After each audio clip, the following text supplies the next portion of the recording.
Hello, good afternoon.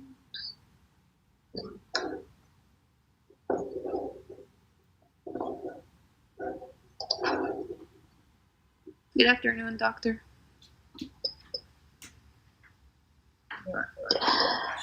Okay, we will start in a very short time. Just give a second.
Okay, Assalamualaikum and good afternoon to all. Thank you to each and every one of you for being here with us today. We are pleased to welcome those of you that have been with us today to celebrate our students' achievements for all the tracks in Information Systems Virtual Showcase 2020. For your information, we would like to share our programs under Information System Department. We have 3 programs which are Bachelor in Information System, Bachelor in Information System, Business, Computing and E-commerce track, and Bachelor in Information System, Cybersecurity track. Before we get started, I would like to express my sincere appreciations to our President Dr. Ahmad Yamani, our Vice President Dr. Hiba Al-Hushaim, the CCIS Dean Dr. Muhammad Al-Kanhal, our Chair Dr. Ibrahim Abu Nadi, and of course our Leader and Associate Chair Dr. Tanzila Sabah. We also extend our gratitude to all the instructors of the Information System Department, Dr. Nur Shahida, Dr. Rabia Latif, Ms. Narmin Hakim, Ms. Fatma Han, Ms. Hana Al-Ahmari, Ms. Mona Al-Shaddi, Ms. Nora Al-Rais, and Dr. Amira Al-Ghanib. Let's not forget the heart and soul of the Information System Department, our beloved students of Prince Sultan University who generously contributed to make this it without you. Last and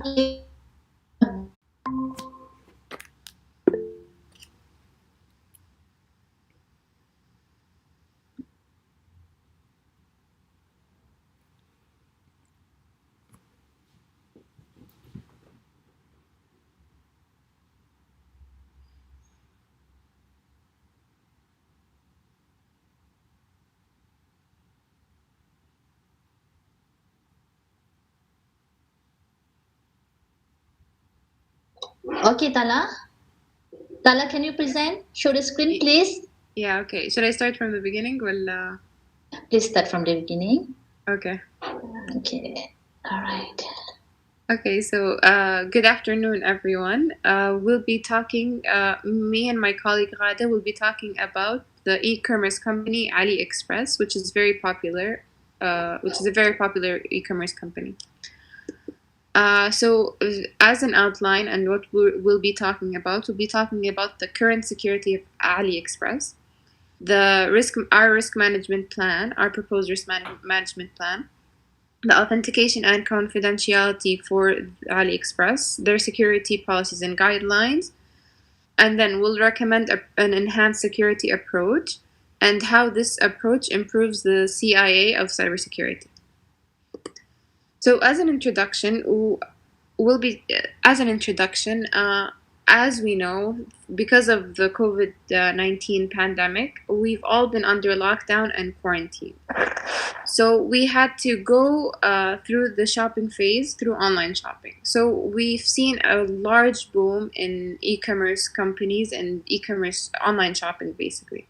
So one of the most popular e-commerce companies in Saudi Arabia specifically is AliExpress. One of the main attractions for AliExpress is the fact that they offer cash on delivery. So what we want, so since it's popular in Saudi Arabia, we wanted to show the possible risks and dangers that can happen, so that we can raise awareness and we can help make it more secure. So I'll let Ghada start speaking. Okay, so can you hear me? Yes. Okay, so security of the company.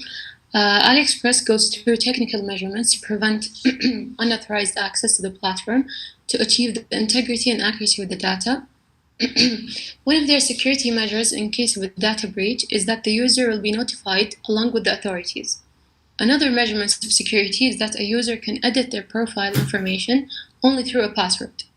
And all personnel in the company are instructed to never ask for a user's personal password, whether in an email or a phone call, along with other tips and recommendations of security to the users.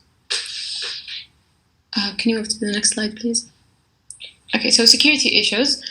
A security flaw was discovered which was allowing attackers to steal personal information of millions of users without even knowing their passwords.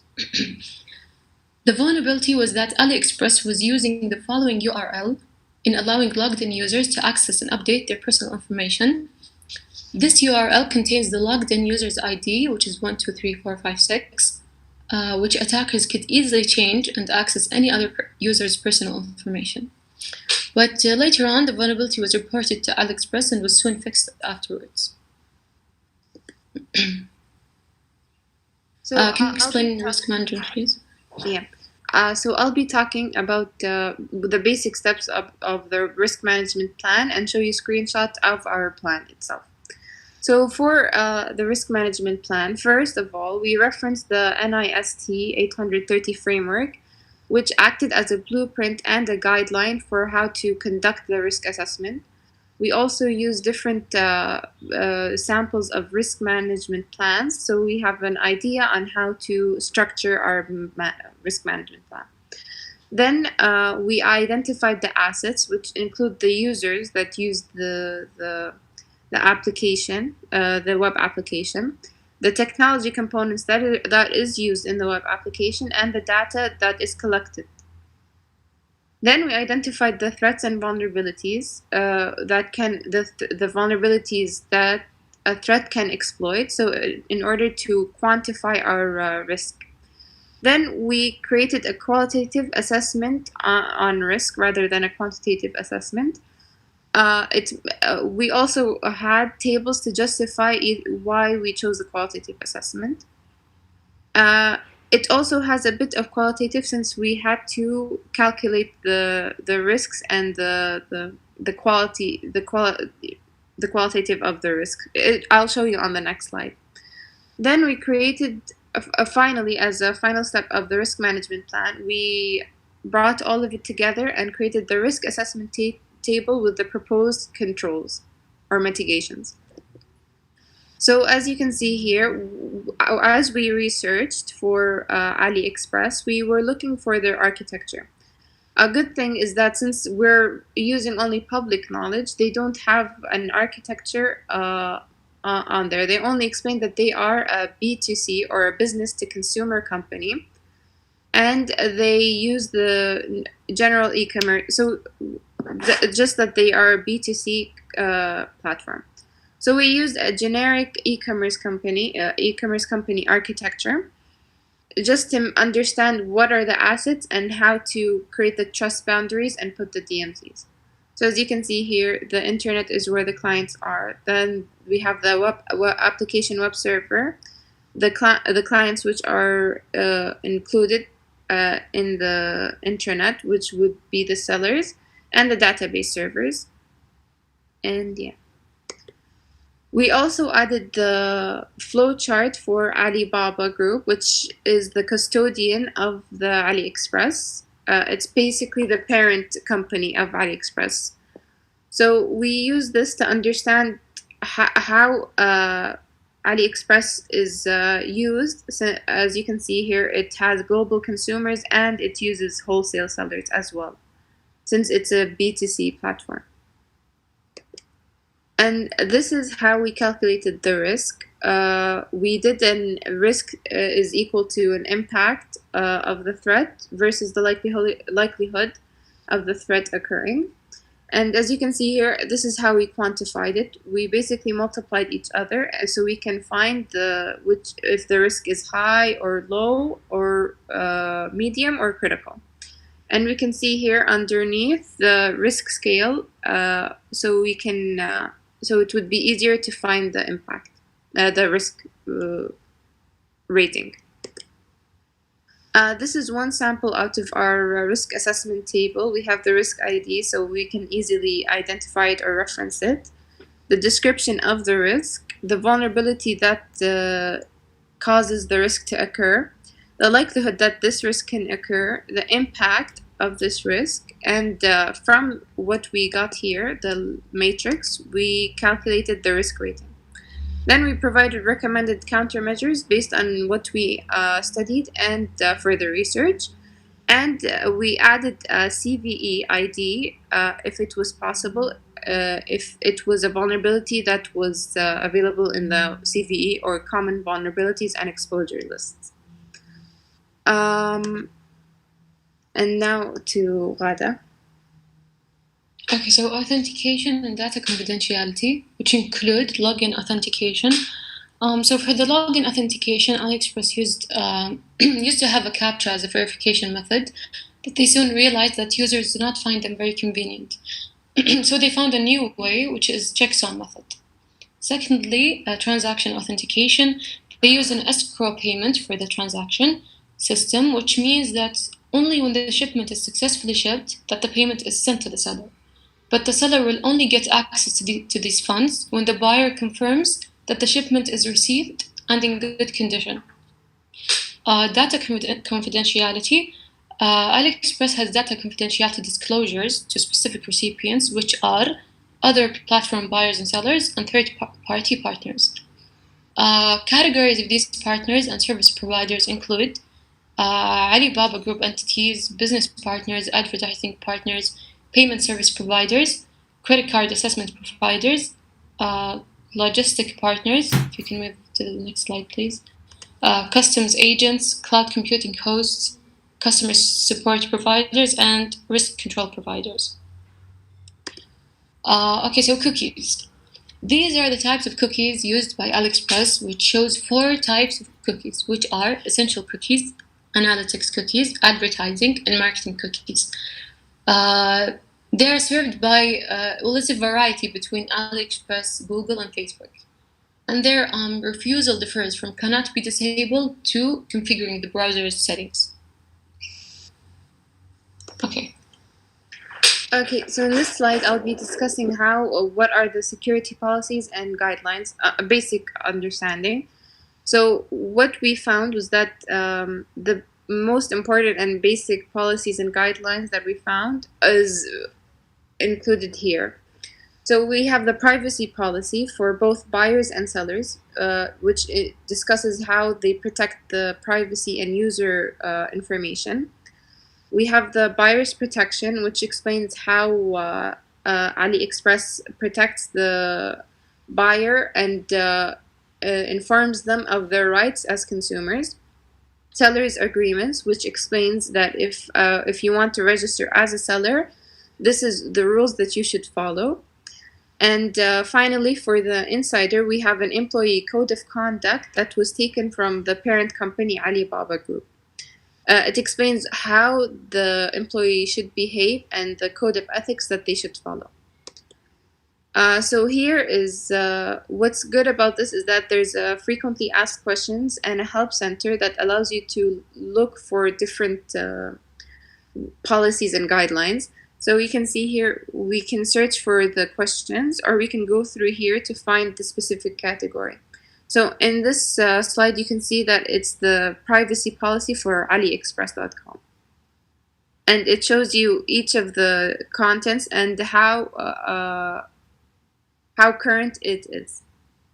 And it explains your right and how AliExpress uses your private information. Here's the buyer protection policies, where it shows you that you have a money back guarantee and what are the steps you can do to get your money back, because you have your rights as a consumer. And here is the Alibaba Group Code of Conduct. It explains how an employee should behave. And I'll explain our proposed enhanced security approach. So what we discovered from our analysis of the risk assessment and the risk management plan is that AliExpress should have, since it's mostly susceptible to SQL injection attacks and cross-site scripting, since recently they had a cross-site scripting attack, they should have an input validation and input sanitization, and they should have identified trust boundaries between the different sectors. For example, there should be a DMZ between the internet and the users, and there should be a trust boundary between the sellers and the buyers. We also explained we also recommended that they perform different countermeasures for different attacks. As well, we didn't find any disaster recovery plans or any incident recovery plans. So it would be good to have a disaster recovery plan that should be updated every 2 months. And now for Fadas. Okay, so this approach is improvement to the tried. To the confidentiality, the security approach improves the confidentiality of the website by adopting an in-depth strategy that prevents the attacker from accessing personal data of the users. Secondly, the integrity. The security approach improves the integrity of the website by applying a secure socket layer that ensures that the encryption of transmitted data, so that users are assured that the information they receive is accurate and not tampered with. Lastly, the availability. The security approach improves the availability of the website by protecting against, for example, DOS attacks, such as providing intrusion detection systems, which ensures that all of the information of the website can be accessed when needed. Sorry. Yeah, so this is our risk management plan. This only is a highlight of the risk management plan. We have an in-depth document that discusses each part in more detail. And we should make sure that e-commerce, since it's very popular, that we should protect our users. And thank you.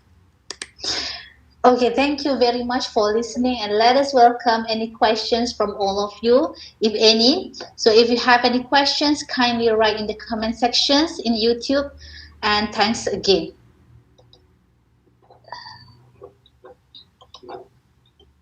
Okay, so we proceed with the second group.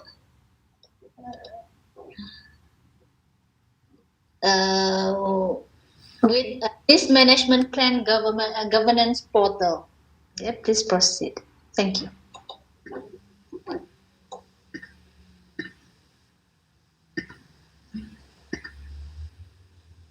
Hello, my name is Ghida Al-Alwan, and today I'm going to be presenting the report me and my partner Shahad Al-Angari conducted about security in government portals in Saudi Arabia. In our presentation today, we're going to be discussing the current situation of security in Saudi Arabia, the risk management plan we proposed for the portals, the policies and standards that the Saudi Arabian government already applies to the cyber portals, the authentication techniques and the e-portals, and our proposed security approach. Now, for the current situation. Today's e-portals have four main highlights. There is an increased risk due to the COVID-19 and remote working because, as we know, that we went into lockdown and there was a need for remote use of the portals, not inside of a controlled environment. There was an increased number of attacks towards the portals. And we also saw an increase in ransomware attacks, where they increased by even 13%. In 2020 alone, and there is going to be predicted an uprise and spear phishing attacks in 2021. And to combat all of this, companies or like ministries, Saudi Arabian ministries have been applying more VPN to increase the security and privacy of the systems. And now for the risk management plan. In our risk management plan, we proposed a framework that was used in other governments because we do not have intimate knowledge of the framework that is applied in Saudi Arabia. This is not public knowledge, so we didn't have a framework for ourselves. So we tried to propose a similar one, or what we assumed would be a similar one. In this framework, there is data used by the system, users of the system, the vulnerability statement, and the threat statement. This is the framework. There is the government to businesses, and government to citizens, government to employees, and government to government. And this is just the general framework that we applied our assumed risk management plan on because we have no intimate knowledge of the system. Now, in the data used by the system, we assume that there is personally identifiable information, family information, and vehicle information. This is just an example or a brief part of what the government system could use. And in the personally identifiable information, we assume that there's going to be the first name, last name, email address, phone number, passport number, and the family information. There could be kids under guardianship, house addresses, number of vehicles owned, insurance number of vehicles. These are just examples of what the system could use potentially. And the system users, we assume that there's going to be country residents and immigrants. And the country residents are residents who hold a Saudi nationality, and immigrants who are with a working visa or iqama, as it's known in Saudi Arabia. And the vulnerabilities, we assume that the system is going to be using a Windows 10 operating system and Oracle database for the databases. So this is the vulnerabilities we saw after doing, which you'll see in our document. We tried to do a risk register for each of both, and this is the most highlighted vulnerabilities we found. This is cross-site scripting, denial of service, buffer overflow, and session hijacking, and SQL injection. And in the cross-site scripting, if the malicious code is inserted into the system, it could cause harm to the end user. And in the denial of service, could cause a complete system shutdown, and the buffer overflow could possibly overrun the system and also cause it to shut down. And in the databases, we found that there is mostly SQL injection attacks where malicious code could cause privilege escalation, where the attacker could cause insertion, deletion, or update attacks. And the threats to the system would be criminals, insiders, hackers, or the environment. And in the criminals, there's identity theft, system intrusion, malicious code, phishing. And the insiders, it could be malicious code through phishing, browsing through easily traceable websites when they don't know that, and the system bugs, where they interact with the system bugs and cause harm to the system. And the hackers could do social engineering attacks or cause unauthorized access. And the environment would be natural disasters to the database or generally to the system. And now we're going to be discussing the policies and standards. In our policies and standards, we tried to look for all of the three ministries we discussed generally, which were Ministry of Tourism, Finance, and Commerce. But in the Ministry of Commerce, there wasn't much policies we found, so we only discussed the Ministry of Tourism and Finance. And the Ministry of Tourism has an antivirus program. The portal is provided with an antivirus program specialized on SharePoint server, and in the firewall areas to the cybersecurity team of unauthorized access. And the HTTP SSL, the company, DigiCert, provided HTTP SSL to provide secure connection, and the ISO standard was applied to ensure that privacy is achieved. And in the Ministry of Finance, it's essentially the same, where digital certificates are applied, encryption of data, and password restrictions. And the encryption of data is to make sure that all sent and received data is secured to the maximum, and password restrictions to avoid guessable passwords. They put a lot of restriction on how to create your password. And there are general policies in Saudi Arabia applied, which are the corporate information security policies and the information security management policies. There are a lot more, but those are the ones we thought we could highlight. The corporate security policy, the information security policy, the information security awareness, making sure that the people who are using the system are aware of how to keep it secure. Logical access management, which means that making sure that the cybersecurity team is fully aware of how the system is managed, how the system is accessed. And the malicious code protection, protecting it against malicious code or cross-site scripting attacks, for example. Information security incident management, which means that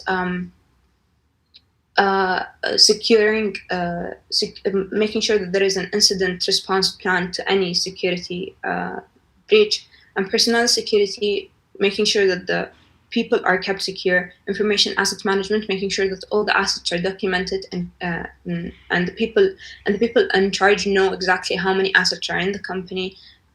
Information security management, physical and environmental security, information security management. These are just general policies that the Saudi Arabian ministers have to keep following. And the authentication techniques. There's the authentication techniques for the Ministry of Finance, which is biometric authentication, multi-factor authentication, one-time password, and digital certificates. Ministry of Tourism has email and password, multi-factor authentication, digital certificates. The Ministry of Commerce has temporary tokens, dual authentication, username and passwords, and digital certificates.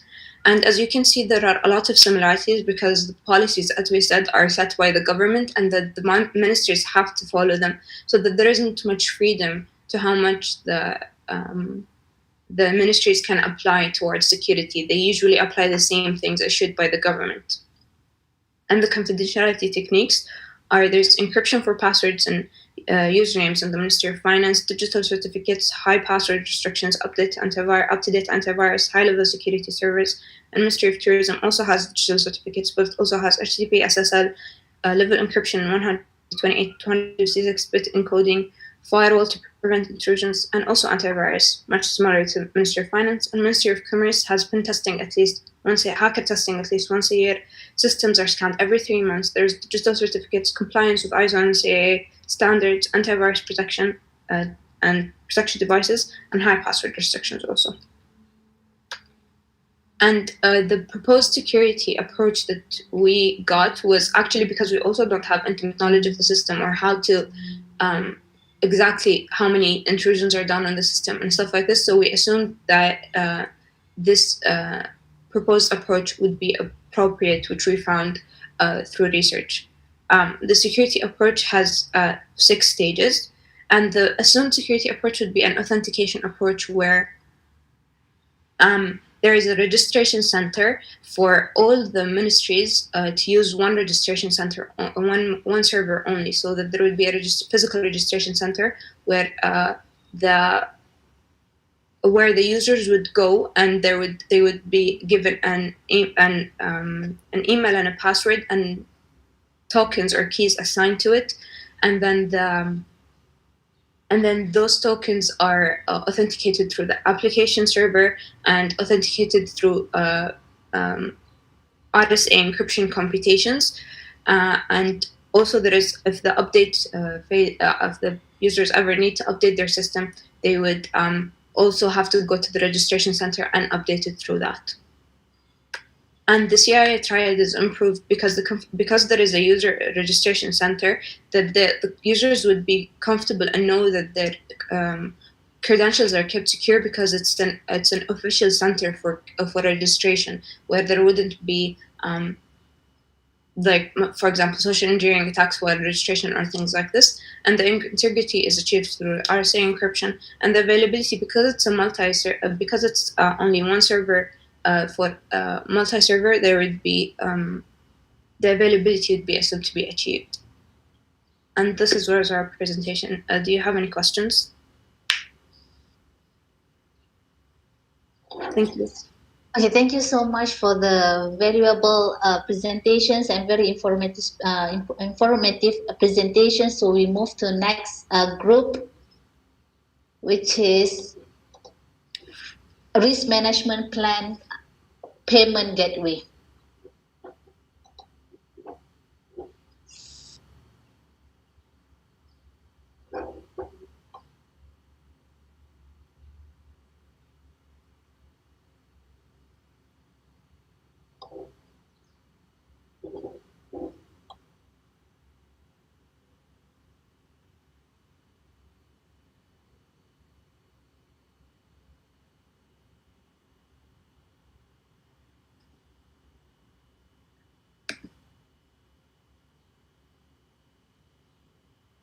Can you see my screen? Yes. Yes. But we don't see the presentation. Yeah. Okay.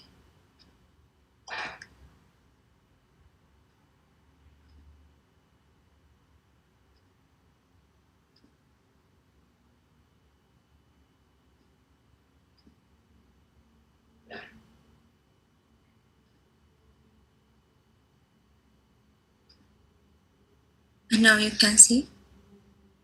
Yes. Okay, so me and Nashwa will talk about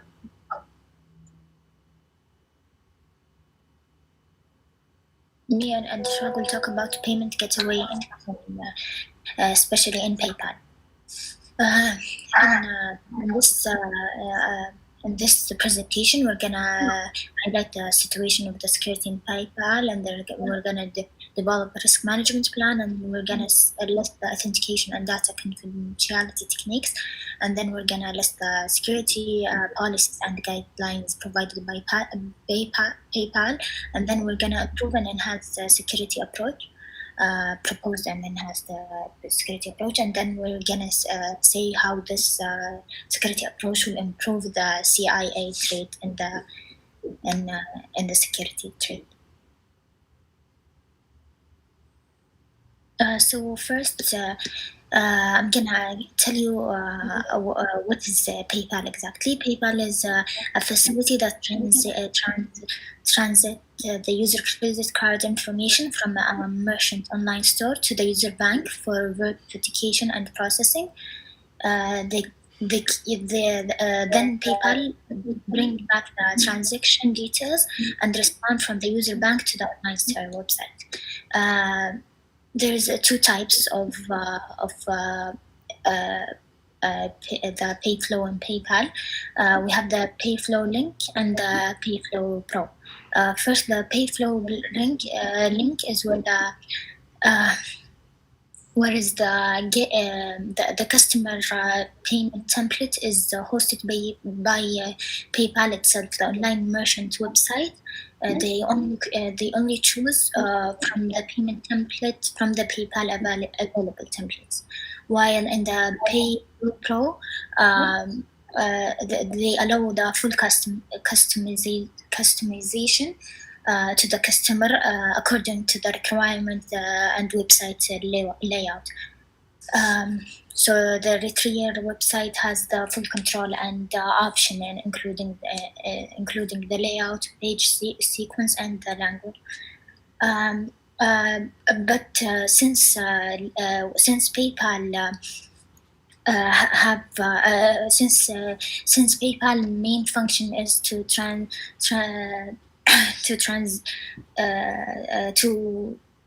switch the information for the credit card data. So it needs to focus on the security, or would already have a severe security issues, even though it's a pretty secure method, but it has some security issues. First of all, in PayPal, the mobile application payment gateway does not need two-factor authentication by default. It means that you have to make it two-factor authentication. You have to choose that. It doesn't come by default. This is a huge security issue, and also there is the PayPal payment gateway is vulnerable to denial of service and distributed denial of service attacks, because the DOS and DDoS attacks allow the attackers to distribute the PayPal payment gateway services. The DOS and DDoS attack do not require a complex technical expertise, and can be carried out by novice hacker or script kiddies through automated tools. So, but PayPal does not consider the DOS and DDoS attacks as vulnerability, and the attacks do not qualify for the PayPal Pod Bounty program. Also, we have weak security controls in the retire side, because the PayPal it doesn't make sure that the retire side have all the security control to make it work, so that so for example SSL or the elder TLS version could be used by the retire website, and still they can use PayPal in the transit. That could be very dangerous, because it's old versions. And then Ashraf will continue from here to talk about Okay. In risk management plan, we first identify the risk in PayPal. In this phase, we use the techniques to identify the risks, such as a brainstorming, Delphi technique, nominal group technique. And we prepare a risk register.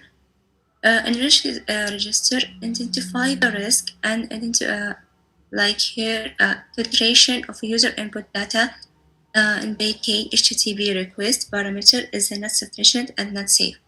And this risk will affect the PayPal payment gateway.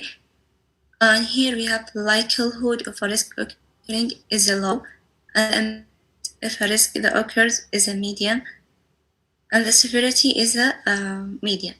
And the mitigation action is to filter the input and sanitize the input. We are here we have the PayPal email parameter is managed on the client side and not checked by the server. The mitigation action is to make a connection verified.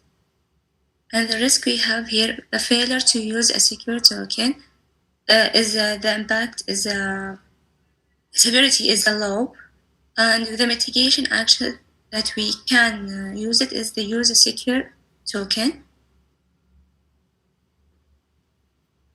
And we have here the risk according to 6 information security components. The 6 information security components are the hardware, software, data, procedures, people, communication. And hardware risk, payable for Android allows the user to send and receive money on Android.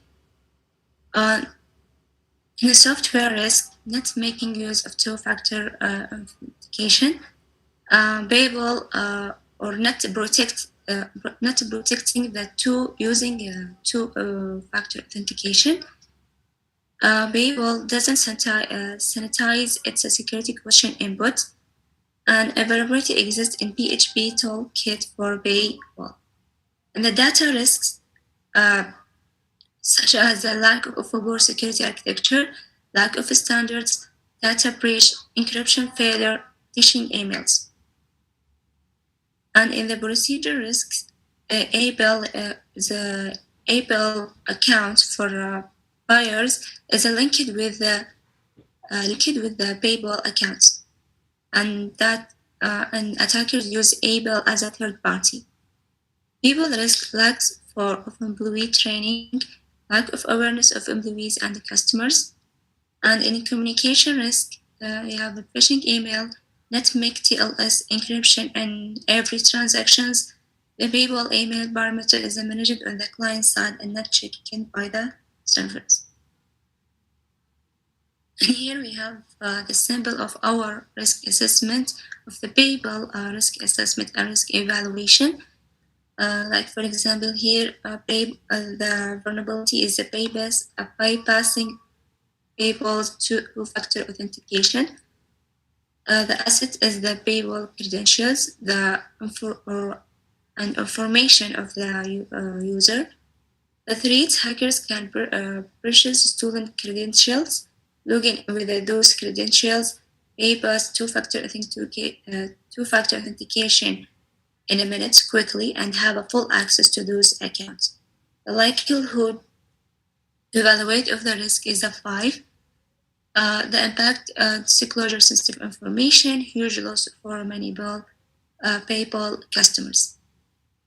Countermeasures is PayPal has disabled the mobile app, and you have to disable the mobile app login for customers with a two-factor authentication, or we can implement three-factor authentication.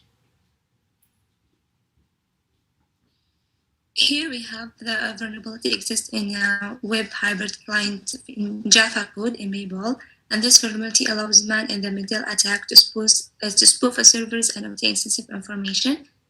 The evaluate the risk as a 6. Obtain the impact of this vulnerability, obtain sensitive information and good execution in the context of application. The countermeasures advise customers that don't use the PayPal Android app with the public Wi-Fi network. And here we have the vulnerability phishing emails. Phishing emails is the most popular vulnerability in the PayPal payment. The phishing emails sent to customers using social engineering. Attackers send a fake email, including links or attachments to customers. These links are install malware and viruses to customers' device.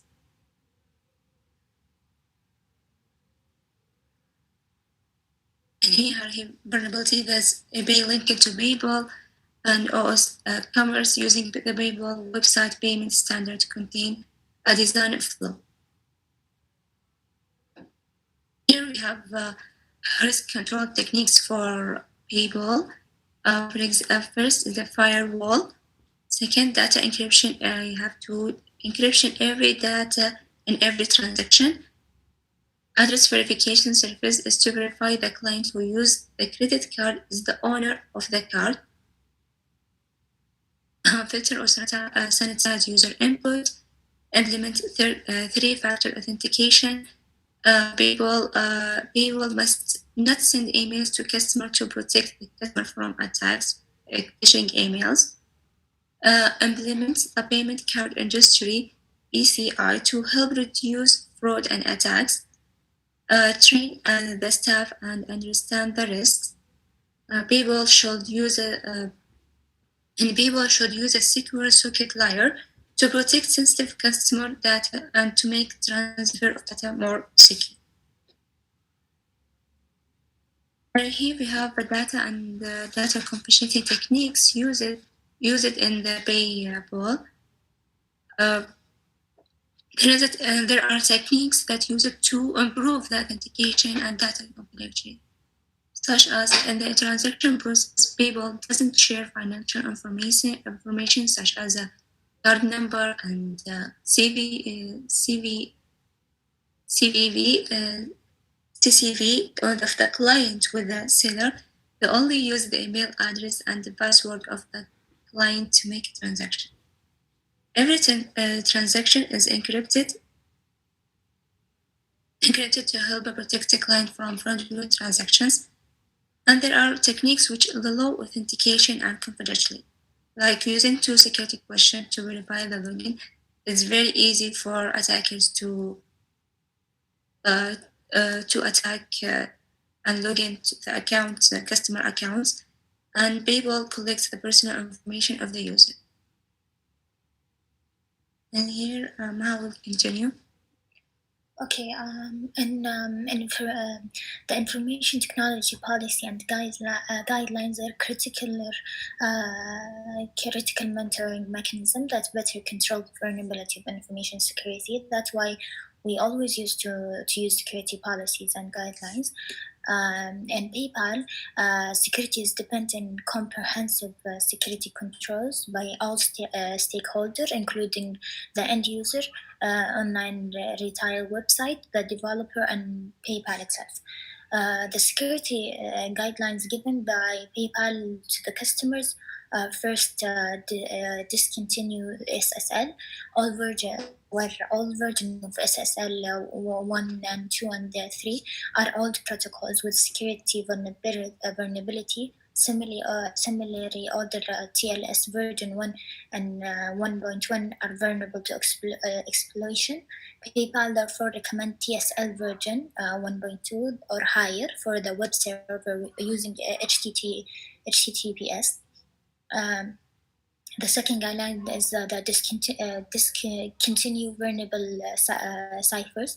PayPal recommend that all vulnerable encryption algorithms should not be used in the website's integration. Many old encryption algorithms such as DAS and RC4 are used for transport layer security, but they are vulnerable and therefore should be disconnected. Use of perfect forward secrecy. PayPal recommend the use of perfect forward secrecy in integration with the customer. The PFS secure the confidentiality of the future communication even after compromise of the current sector key. If PFS is not used, then the compromise of the key results in compromise of all the future transmission. Also, PayPal recommend to remove removal of the G2 root certificate from VeriSign. The VeriSign root certificate use 1024-bit root certificate. PayPal recommend to use of more strong, which is 2048-bit root certificate, and discontinue of the first one. Also, use of the web view on mobile application. PayPal recommend that user must not use web view mechanism to display the PayPal web page. And then also we have the strong authentication that PayPal recommend, such as the complex password for the user, the secure channels at HTTPS, the password that should not. They also recommend their user to not store their password in the server. Also, the browser, they recommend about the browser session cookies must be transmitted over a secure channel to prevent it from being hijacked by anyone listening to the network. Also, PayPal have the time limit, so for if you still typing your information more than 15 minutes, the user must log in again to perform the transaction. PayPal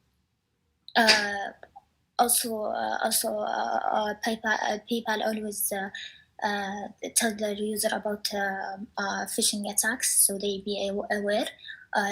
And lastly, PayPal recommend that the user web application should be checked for cross-site script attacks.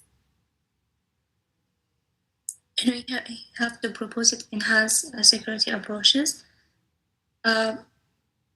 Protection against denial of a service and distributed denial of a service attacks, the ability to improve the availability, and use the two-factor or multi-factor authentication to improve the confidentiality and protection against man-in-the-middle attacks to improve the integrity. Here, so we have the two-factor, multi-factor authentication that will improve the confidentiality, and then we have the protection against DOS and DDoS attacks that will improve the availability. And then we have the protection against the man in the middle, which is preventing the improvement in the integrity. That's all for our presentation. If you have any question, you're more than welcome to ask. Okay, thank you so much. Very excellent project. So we move to the next group, which is a risk management plan for online banking.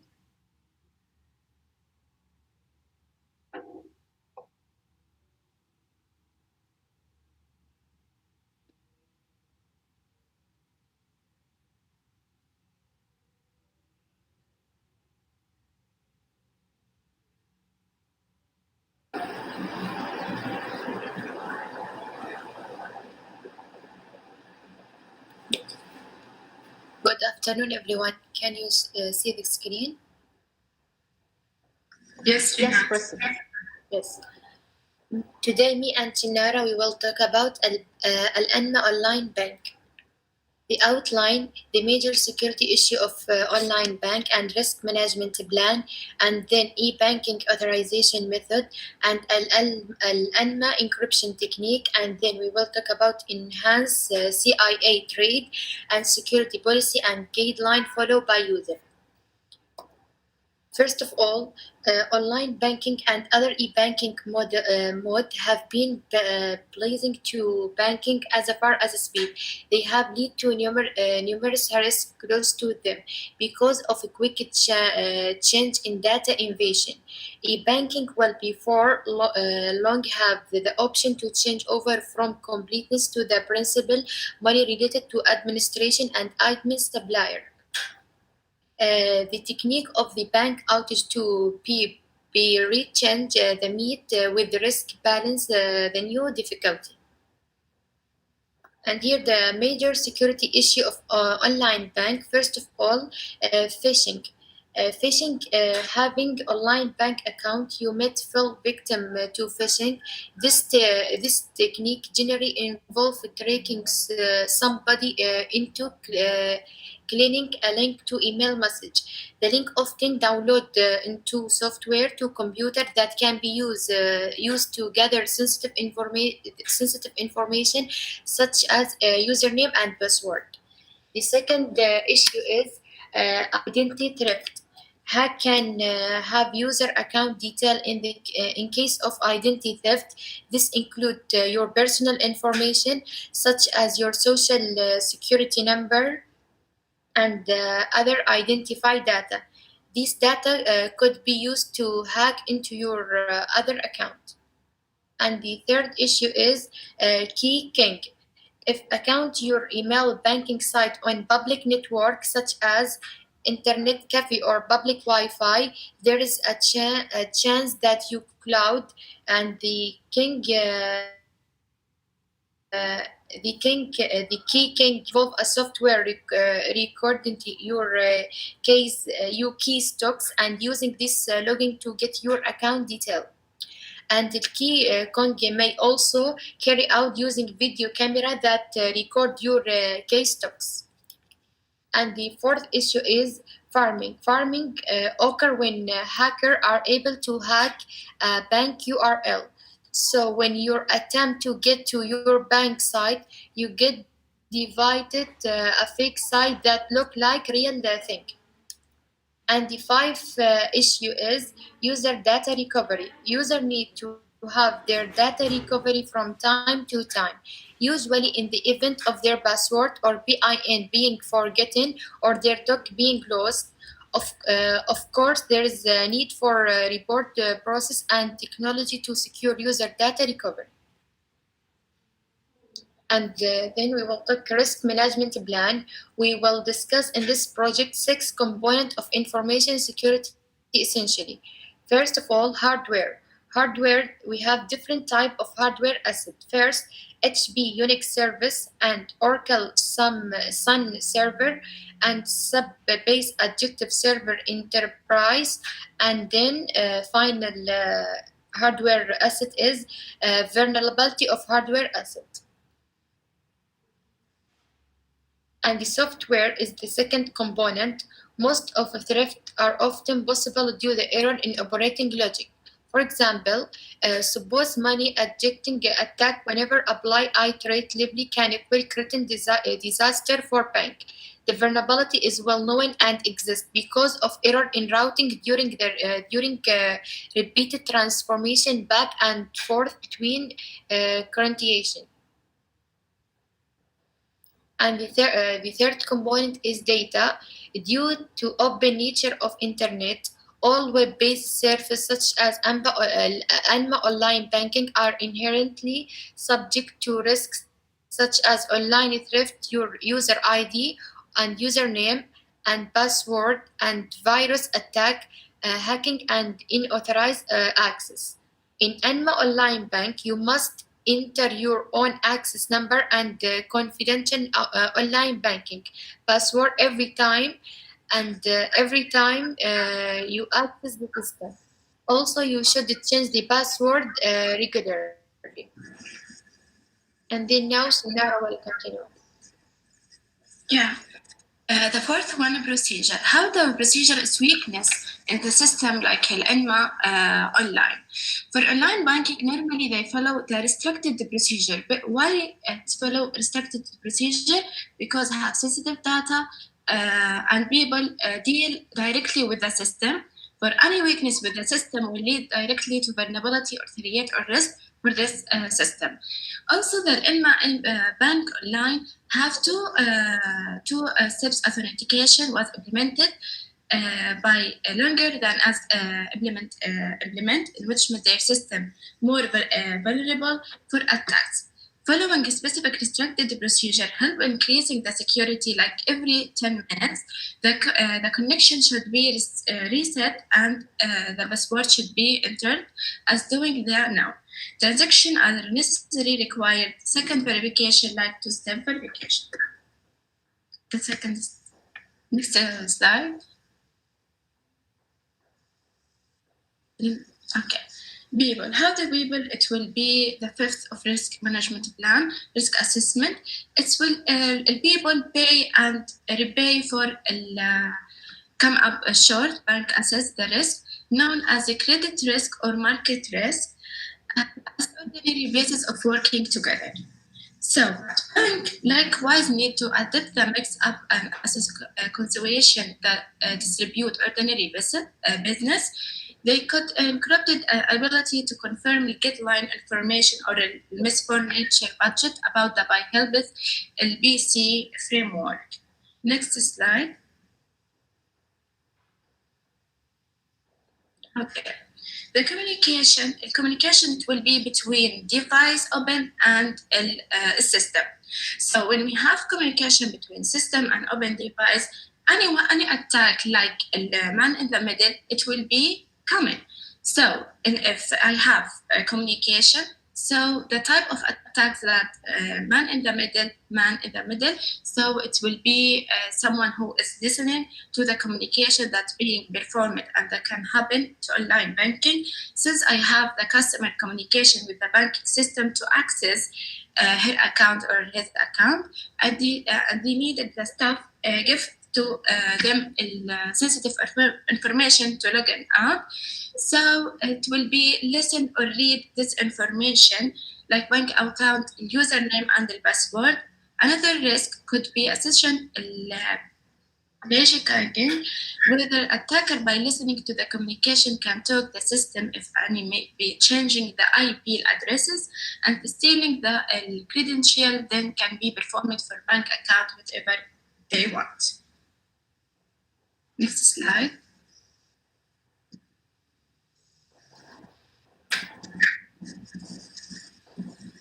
Okay.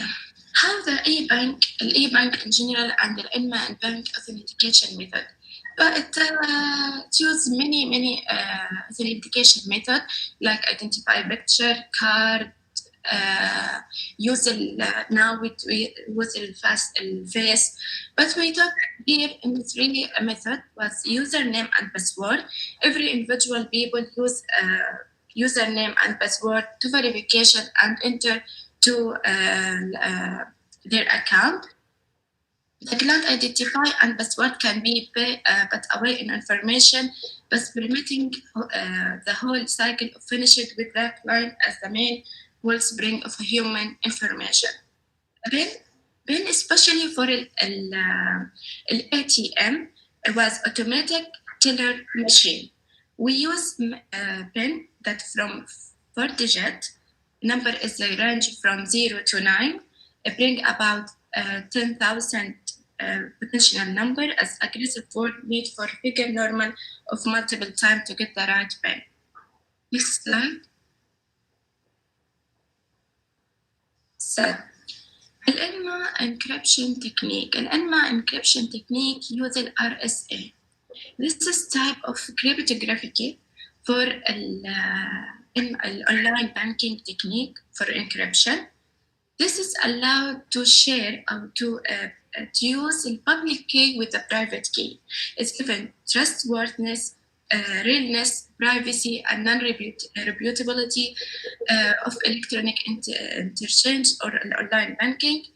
Capacity, it was at the point when electrical mail injured. But more, verification happened in RSA without sharing of a private key. Each individual have a private key and a public key. Okay, encryption should be possible by anybody having the private key. Then check the key. Decoding or encryption can be done simply by the individual having the private key. RSA can be joined with a crypto system which is having key frame RSA component. Cryptography. Next slide.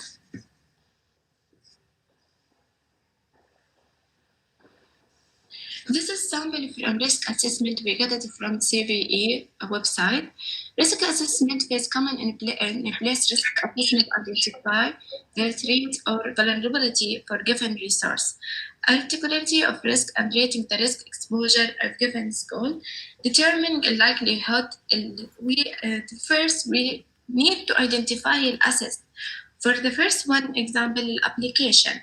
What the vulnerability will apply it in this assess, it will be executed inclusion. Whether the rate it will be applied. An authentication user, we can use or enter the rate اللي هو that mean authentication user. Likelihood it will be 3. The impact it will be loss for confidentiality and integrity availability. The countermeasure it will be security default. The second one, it will be if SQL code. The vulnerability, it will be remotely accessed because it will be code. But also the related to SQL, what SQL injection. Likelihood, it will be 2. Reduce the performance of interruption or command or use availability. Source, countermeasure, it will be source of code. That will be with the SQL. Enhance of confidentiality, integrity, availability. First, confidentiality, everyone knows the meaning of the confidentiality. But with the online banking system, by require two-factor authentication, both physical card and PIN code, before allowing access to data. Confidentiality can also be enforced by non-technical ways. Second, integrity. With the online banking system, ensuring integrity by providing a proactive approach to securing the correctness of data, such as digital signature, access control. Also, method used to protect the confidentiality, also it's dealing with the confidentiality. It's also enforce data integrity. For example, no one can alert or change your password or without having to access your account. Next. Availability, Availability with the online banking should be high availability. Anyone can be accessed whenever need to access to their account, providing backup server, but they can remote and secure from any threat. The best way to ensure that your data is available to keep all your system up and running and make sure that they are able handle expected network load. Next slide. Here we have policies. Here we have security policy and guideline for following by user. First of all, customer of online banking user should make sure that no one share their password, because most attack involving accounts with someone that invoke knowing, and security being with a strong password which only the user knowing, and expert advise the user to set their password with letter and numbers and symbols. Also, user should not allow help from stranger when logging into their online banking account. Moreover, require updating to banking details should be done, especially the account owner. And then a user have to install antivirus protection for their devices to ensure personal information safety and security. And finally, the important step to follow is to sign off from their personal account to secure the user information. Conclusion. Online banking or any online banking system are a major target for cyber threats. Within they contain images of sensitive data and access of require high confidentiality, availability, and authentication technique. Thank you for listening. Thank you so much, Atir and Shanara, for this wonderful presentation. And thank you so much, everyone, for listening. And let us welcome any questions from all of you. If you have any question, kindly write in the comment sections. Thank you. Now, I would like to request the students with the project name Security of Point of Sale POS Terminals. Yes, students, kindly please proceed.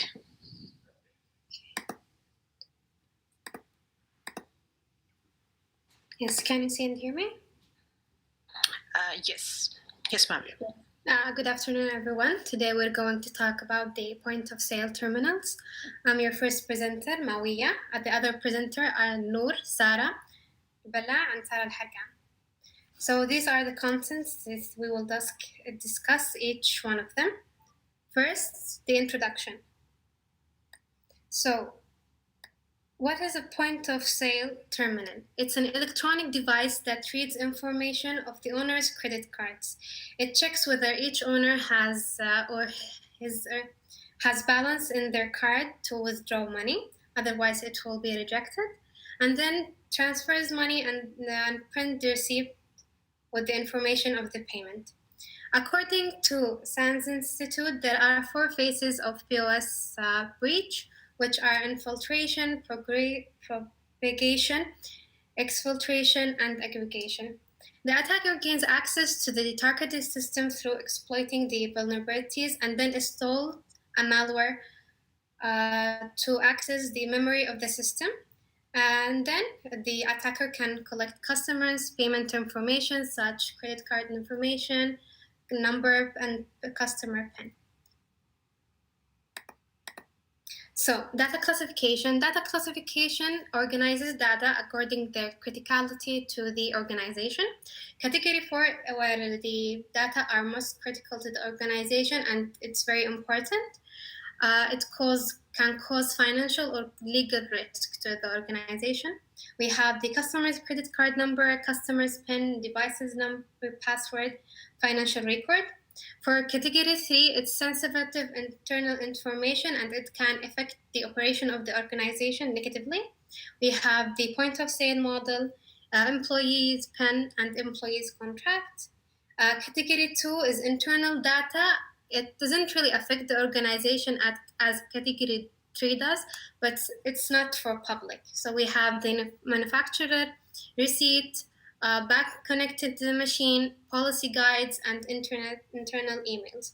For category 1, this is for public to know. It's the item's price, employee name, who's at the cashier, customer service number, and customer service email address. For now, application of POS terminals. POS systems are short of point of sales technology whose function is executing sales operations as retail store. That means that POS system processes transactions of as salespersons or desks calculate the amount owed or paid by the customer. So generally, we can say POS systems are used as automated sales purchase transactions and sometimes a network of retail. The POS system architecture was designed to support the real-time drivers of the component. First of all, printer, which is connected via DP9 cable, broadcast scanner, and the cash drawer. The current architecture supports transaction information via this architecture, POS data capture converter utilizing integrated with barcode technology to separate up the goods check-in, check-out, and sales arrangement. Wholesale business that have more than branch or even hundreds of branches heavily rely on POS terminals for uniting their account activity.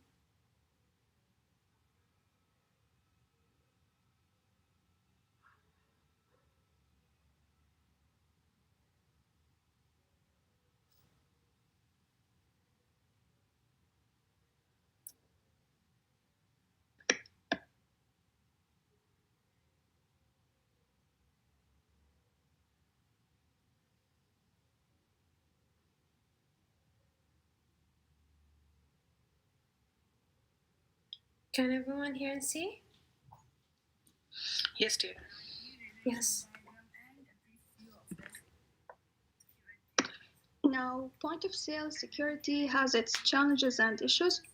First of all, there are diverse forms of terminals with different platforms and hardware, and each terminal has its own security plan that need to be managed. Second, we have the convenience and security. As you know, terminals have CD drives and USB ports that support usability but not security. Also, cyber criminals are focusing on the latest inventions, not just the payment processors or servers. They also keep a record of methods. They never start an attack from scratch. In addition, they sell their tools online. Also, we need protection against all attacks, and sometimes it's difficult to identify the associated risks of a specific attack. Now, for the issues, most of the terminals are used for the general purpose work by the employees of an organization or a company, so attacks can be instantiated by social engineering, for example. For the lack of software updates gives enough time for the attacker to study the targeted host. And you know that terminals are seldom updated as long as they do the job they are needed to do. Then for small businesses and medium-sized businesses, they are easier to compromise than the large ones, but media always focus on large businesses and the businesses related to the national. Also, most of the terminals use the Windows XP. They are still using Windows. Most of them are still Windows-based, and the Windows-based terminals are the most affected ones because of the multitasking. Then someone can gain access to corporate network by just one targeted host, which is also a big issue. And then for the location and device specifics, you know that most of the terminals are in public spaces and they are accessed by so many users at the same day, so it's hard sometimes to identify the attacker.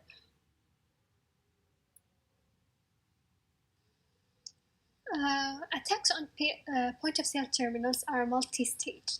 So first the attacker needs to gain access to the victim network, and one way to do that is by phishing. So when an attacker attempts to gain desired information such as credit card details and password by posing as a legitimate entity in an electronic communication like emails or text messages. So this type of attack can be avoided by educating the employees. So after gaining the access to the network, the attacker will now target the point of sale system by using the user credentials. And to gain access to the system, there are many ways to obtain the user or administrator credentials. It can be by keylogging, trojans, brute force, or password hash extraction. So once the attacker is inside the CDE, the attacker can now install the malware to steal card data from the point of sale systems. So there are different types of point of sale malware. First, we have the black POS, which is designed for window running computers that are part of the POS system. And also we have the treasure hunt, which uses stolen or weak credentials to install itself into the device, gathering data from the memory and sending it to the control server. And we have the netlock POS, which gathers track and card data by scanning running processor with compromised machine and sends the data to the web server, and can be achieved by using malicious attachment by sending a spam email. Then we have the Poseidon, which installs a keylogger on the compromised device and scans the memory of the device for credit card numbers. Lastly, we have the Malone POS, which hides itself in the device as a display driver, then monitor the running processes to scrap the wanted data from the memory. So now we will discuss the security incidents. In winter of 2013, cyber criminals gained access to Target system. Target is like supermarket in the USA, and obtained personal identifiable information of over 70 million customers and the information of 40 million credit card and debit cards. The attackers were able to install Black POS on the point of sale terminals used in Target. Black POS is a form of point of sale malware or spyware program that is designed and created to be installed on these terminals. After it gets installed, it searches for the file types exe and the system and parse the content of the credit card data. So, as the credit card readers in the point of sale terminals scans each card, it's easier for attackers to get the customer's credit card information that is scanned by that card reader. So, in conclusion, Target failed in detecting and preventing was because of their bad management of third parties and their poor security. Landry's restaurant POS system breaches happened to Landry's chain of restaurants in 2019. Hackers attacked the chain's 600 restaurants and tampered with their account database, including their kitchens and hotels and main branches of seafood and coffee. According to Local 2019, although POS systems are well protected as they run on PC bundles powering master centralized database, there are still some risks. A first common risk is the privacy and security risk. The customer may lose their credit or debit cards while shopping and purchasing at sales points.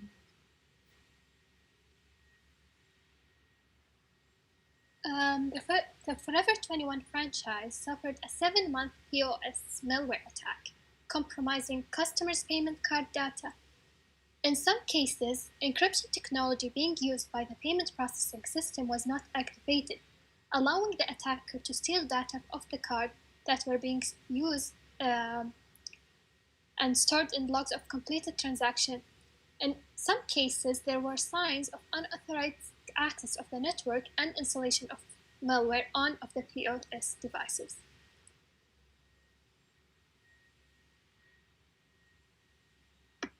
Now, there are some suggestions and recommendations regarding the point of sale terminals.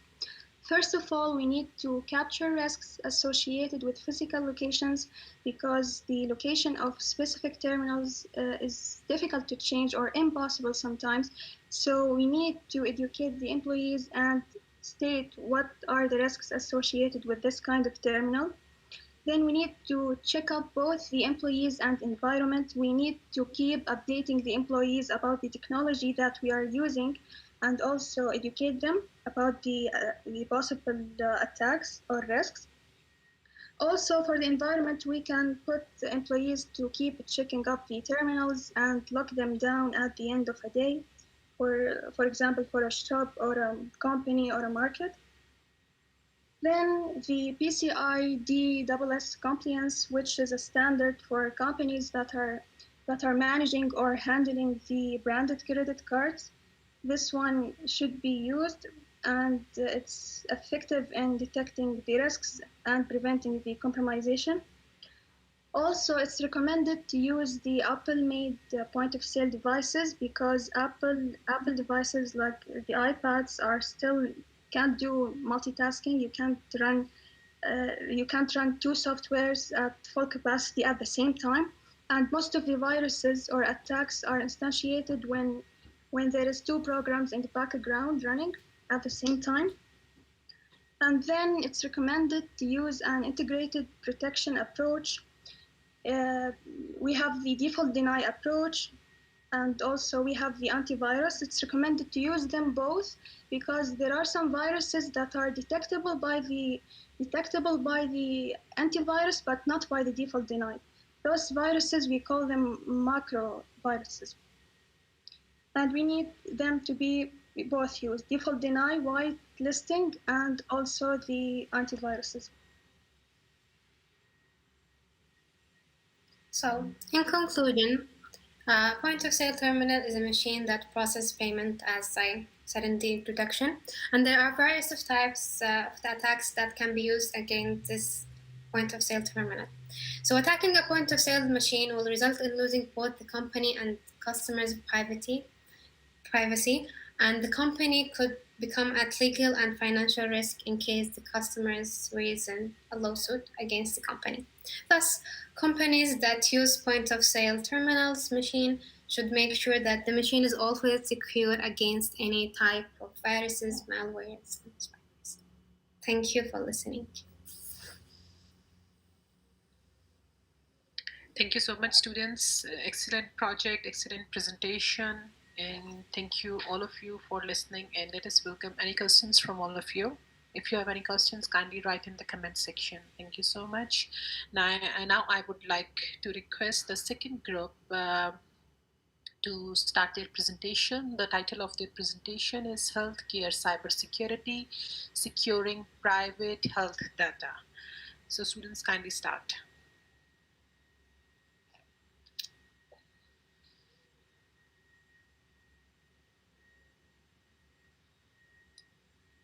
Hello? Yes. Yeah, hello. Can you see my screen? Yes. Okay, great.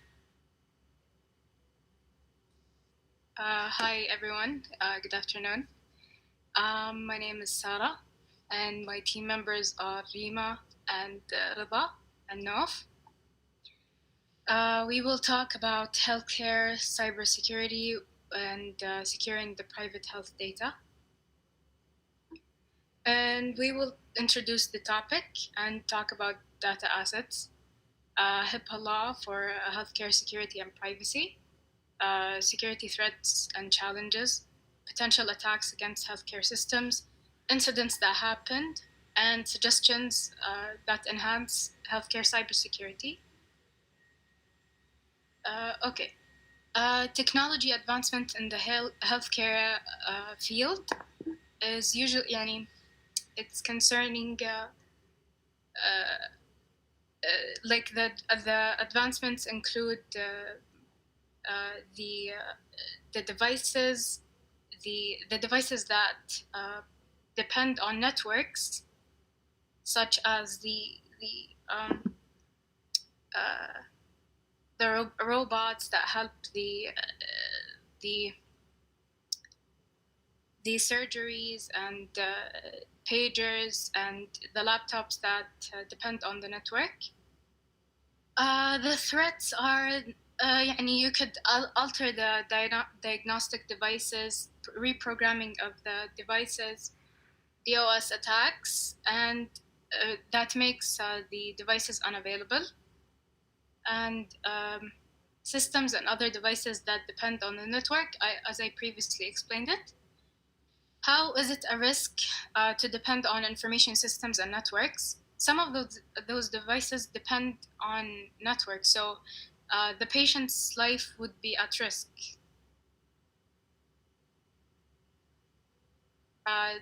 Those are some of the technology advancements in the field, like the ability to manage virtually any number of devices, automated devices to analytics, data flow, hospital assets. Those are all dependent on the network. And the data assets are specified in 4 categories.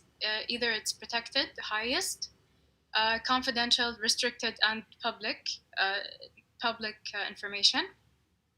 And some of those examples are of the highly protected information, like the patient's health status, treatments, the payment, medical bills, and images collected.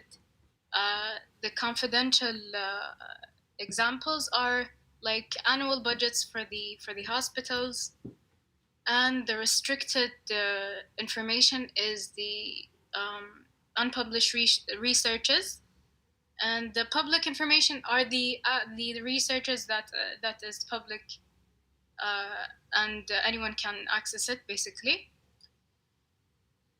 Now I'll be talking about HIPAA law. What is HIPAA? HIPAA is the Health Insurance Portability and Accountability Act. It is a law. It is initially a U.S. Law. It provides the security and privacy of the healthcare information, healthcare systems, يعني the online data that the hospitals use. It is a recent law, and there are five main laws, but we will focus more on the security rules. It concerns the protection of electronic PHI. PHI is the patient healthcare information. These are some of the safeguards that's under the security rules are the technical security, physical security, and administrative security. Technical security protects the EPI and controls who accesses it. The physical security, it involves the information systems that are related to the equipment and the buildings, and how to protect it from environmental hazards. The administrative security is the actions and policies for managing and selecting development, implementation of the security measures that concerns EPI.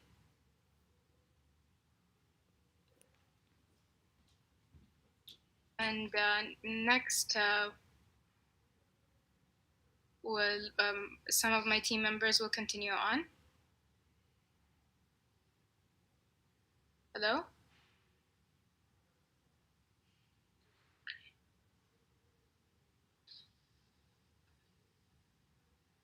Hello? Yes, students, please, next. You can move on, so.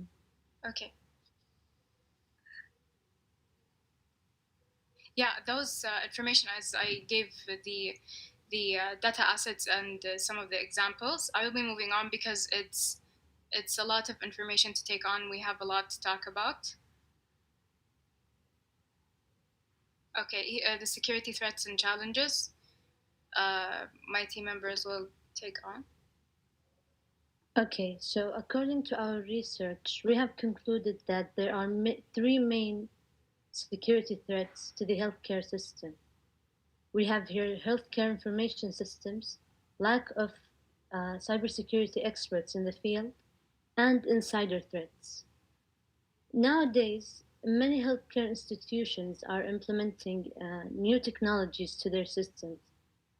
However, without proper security measures in place, these new technologies become a liability to the institution, which leads us to the next threat, the lack of experts. if these institutions want to implement new medical technologies, they obviously need more cybersecurity experts to maintain these technologies and any changes implemented in the system. However, due to the lack of experts in the field, this still remains a threat to healthcare institutions and many other types of institutions as well. Lastly, and the most crucial threat to the institutions is insider threat. Usually, insider threats happen due to the lack of strict employee access control to the newly implemented systems, and the results can be very costly to the institution. And when we pile all these threats together, we can predict the potential attacks that healthcare systems might face. Next.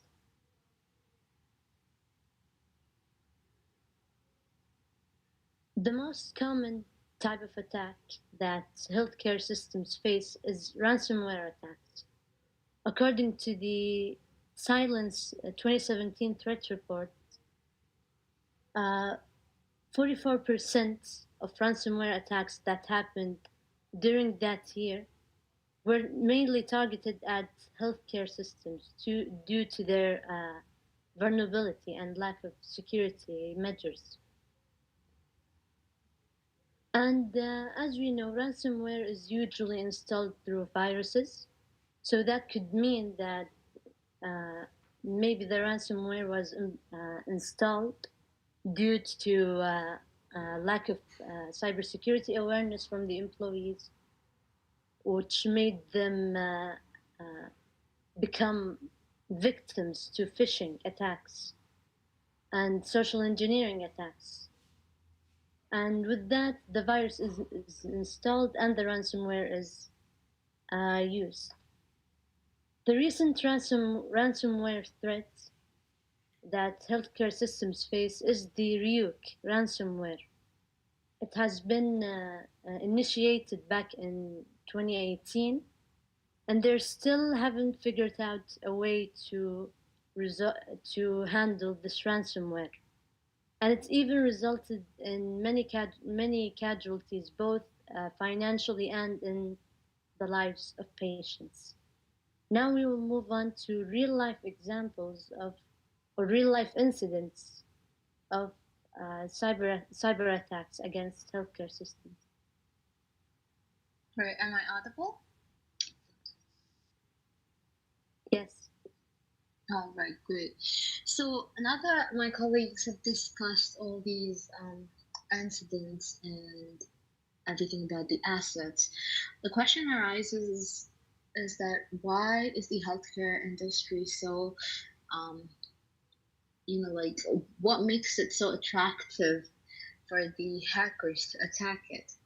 And the answer to that actually lies in the fact that the data of patients is very valuable in the black market. And that's why they get attacked. And let's move into the first of the 5 incidents. So the first one is the Anthem data breach that happened way back in 2015. And this has been the world's largest healthcare data breach till date, and it affected around 80 million people. Anthem is a healthcare insurance provider, and all its members were, not all of them, but almost all of them were affected by this attack, as one of the high-ranking officials in the company got caught up in a phishing attack, and he sort of clicked on a link on his email, and that granted access to the attackers into the Anthem database, and the patient's and members' personal information was stolen. And essentially, this is very, very dangerous, mainly because this information can be very critical and can lead to identity theft. Moving on, we have the second incident, which was the Banner Health data breach back in 2016. Although, and there's not many people, in comparison to the anthem, obviously not many people were affected, but 3.7 million people is also a big number. This took place in Phoenix, Arizona. It's also a healthcare provider similar to Anthem. However, the method used over here was different.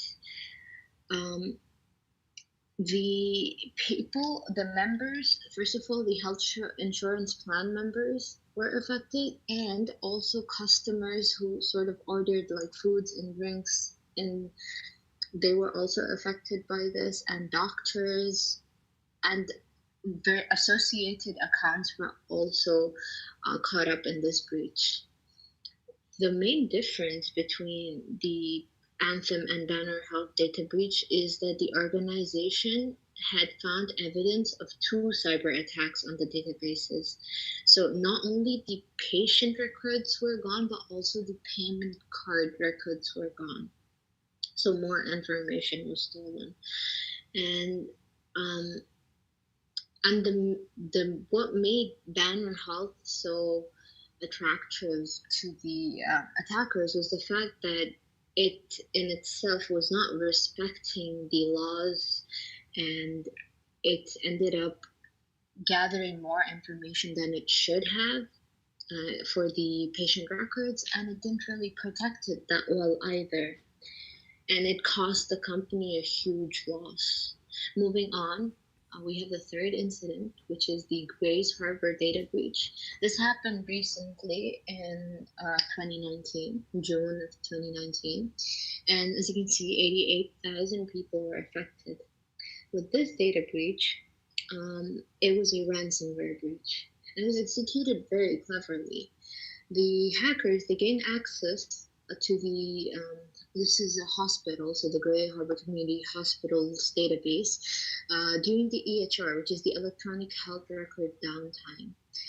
At this time, the hackers, they got into the database and they gained all access to all of their records, and they asked for money around $1 million in order to give the the hospital back the key, so that they could get back their information. But the hospital followed what cybersecurity experts suggested and did not do that. Although they had quite a loss, this move was a smart move on their part.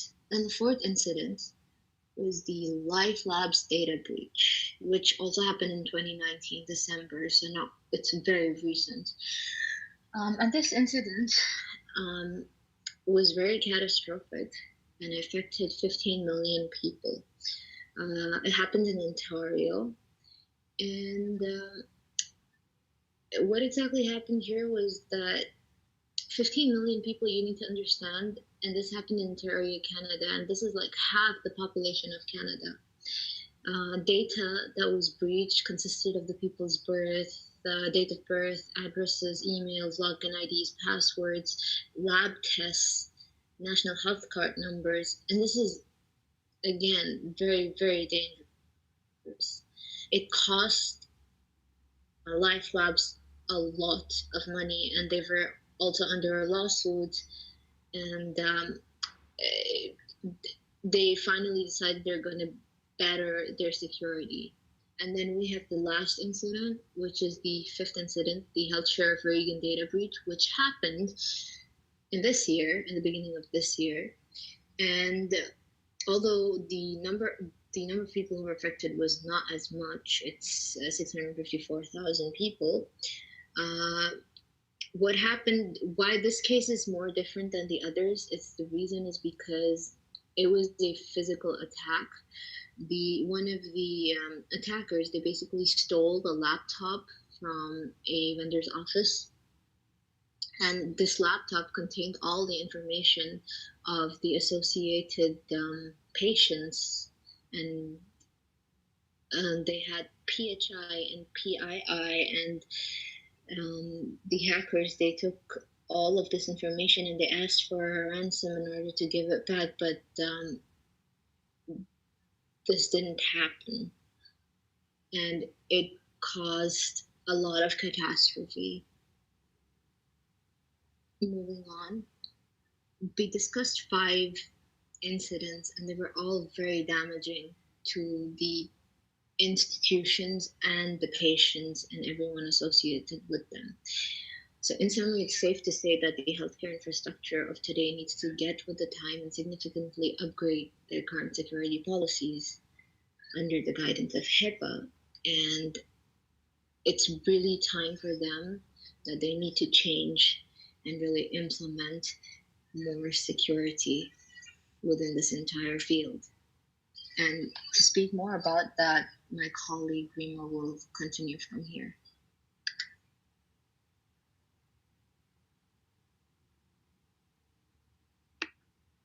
Hello, everyone. I'm gonna talk about how to enhance the security of the health system.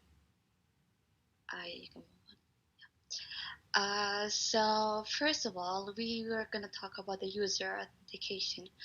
Obviously, the password is the most basic form of authentication. After the user enters a username, a password is required to gain access to the network. However, even passwords are vulnerable to hacking. So user needs to create the strongest password to not be risk of hacking, because cyber criminals use programs that try thousands of potential passwords to gain access when they guess the right one. To reduce the risk, user needs to choose obviously a password with both letters, numbers, and upper and lower case and special character. Second, user authentication is the two-factor authentication. As a solution is using the two-factor authentication built on password. So after asking for the password, a one-time code is required to gain the access to the network. The code is sent to the user's phone via text message. So if the hacker gets the password, they can't really get without a PIN code. And the third one is the biometric.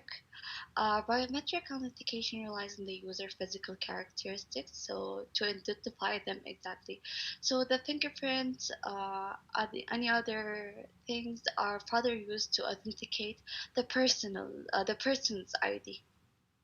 The first one is the CAPTCHA, which is basically it's an automated program to break into a secure system. So CAPTCHA are designed to neutralize this threat. This authentication method is not found. It's not focused on verifying a particular user. Rather, it seeks to determine whether the user is in fact a human. Can you move on? So another to enhance the system security, first you got the building and maintaining a secure network. To build and secure a network, those measures should be followed. Install and maintain a firewall configuration.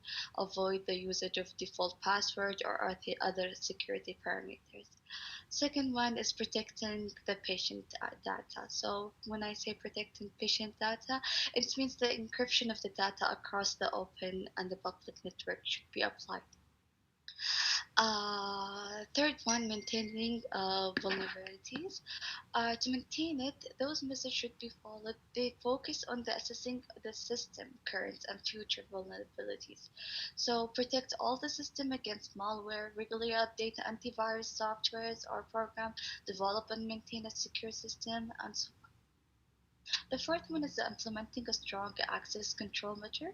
So to implement a strong access control measure, these measures should be followed as identifying and authenticate access to a system component, restrict the physical access to a card holder data. So the last one, monitoring and testing network regularly. To monitor and test network, always track the monitor all access to the network, resources, cardholder data, and so on. Regularly test security system and processes as well. You can, in conclusion, I'd say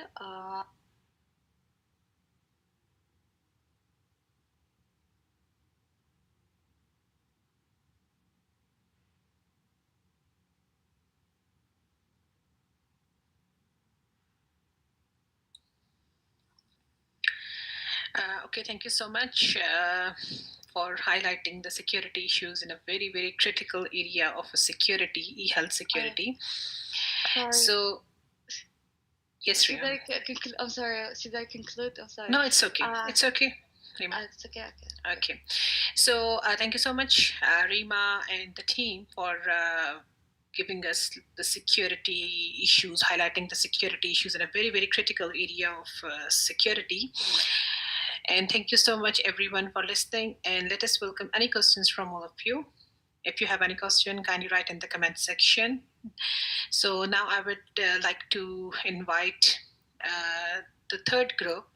The title of their presentation is to Threat to our Telecommunication Organization. This is again a very, very critical area of security, securing our telecommunication organizations. So this group will highlight the security issues and incidents, and then recommending best policies to secure these types of organizations.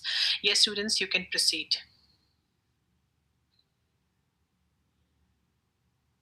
Can you see my screen? Yes.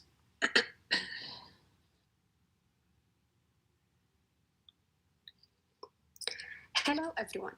My name is Rinad Al-Khamis and my colleagues are Basma Sahim, Ghadi Al-Ghamdi, Hajar Al-Hissi and Najla Al-Satti. We are going to talk about our research that is about a threat to telecommunication organization. The telecommunication organization evolved over the years, especially during COVID-19 pandemic. They proved their reliability by providing everyone their internet services to socialize. And more importantly, to continue our studies yet. They are constantly under cyber attack. These companies need to protect their confidential data and their customer sensitive data as well. My colleague Basma is going to carry on with some of the local telecommunication company in KSA. The Kingdom of Saudi Arabia has 3 large main telecommunication companies, and they are STC, Zain, and Mobile. All of them share similar critical and non-critical assets.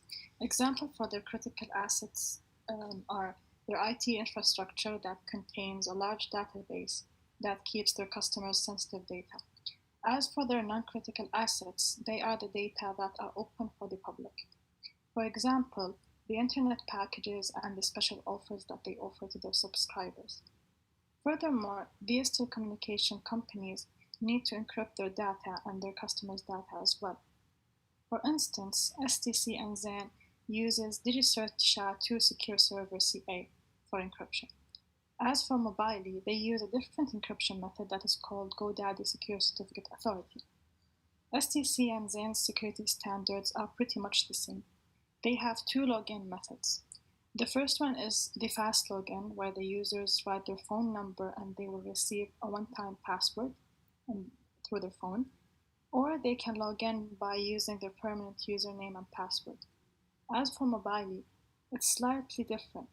For their fast login, they can use their phone number or their username number, internet number, and they will receive a one-time password. Or they can log in by using their permanent username and password as well. From our opinion, logging in by using a permanent username and a password is more secure. And now my colleagues Najla and Rinad are going to explain why do we need security in the telecommunication sector. Now moving to the important question of why we need cybersecurity in the telecom sector, I will discuss some of the cyber incidents that took place in this sector. One incident is the incident that happened in 2015 for the telecom company TalkTalk.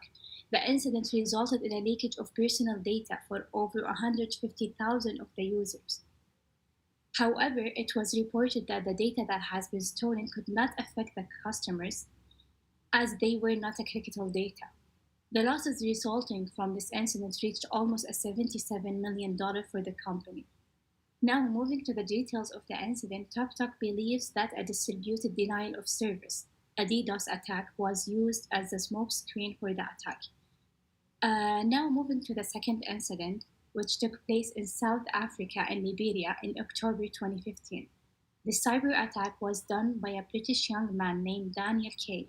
Daniel attacked the entire telecom sector in Liberia, leaving no choice for them but to sue him and ended up winning the case. According to CNN, the total loss for the phone company was estimated to be $600,000. Before the court, the hacker admitted that his DDoS attack actually started a year before, which means in 2014, where he launched a cyber attack on some other telecom service providers. Daniel's cyber attack damage was beyond Liberia. In the UK, Daniel may face longer jail sentence, where he is being blamed for cyber hacking the digital infrastructure of other companies. Now to the third incident, my friend Rinat is going to discuss the details of this incident. Moving on to the third incident, the incident took place in one of Singapore's famous telecommunication company, StarHub. StarHub was under a cyber attack for 2 days, and as a result, their internet services were disrupted because of the DDoS attack.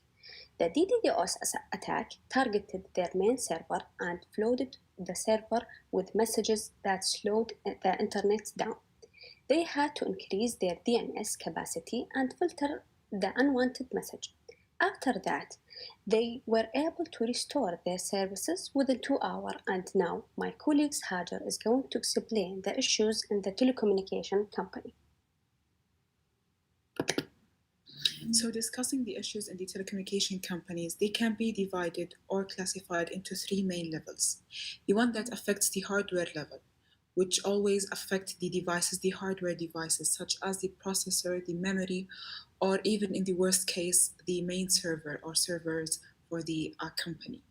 The next level is the ones that affects the software level, affecting the system either by delaying some communications, calls, distributing them, and that also affect these companies negatively. The third level is the human level. When a threat affects a company in that way, they turn their employees into enemies, and that one actually is a dangerous one because it will also affect the reputation of the company. Moving on. Some possible attacks that may affect also these companies can be seen as a network device vulnerability attack. Such malware can be seen as trojans, viruses, worms are all installed in the user's machine or host server. And for such an attack, it can be considered as the first level, which is the hardware level. For the second one, DDoS attacks, which stands for denial of service attack, which the attacker seeks to make machine or the network resources unavailable for the users. And that's what have been seen in the past 2 or 3 incidents, as my colleagues discussed. And it's actually very dangerous because it affects the software and the system level. For the last one, the malicious insider attack is the human factor, is the human level. It can be employees or former employees that have legitimate access to the system, but they use it negatively. They use it to access and destroy data or to steal or sabotage the systems.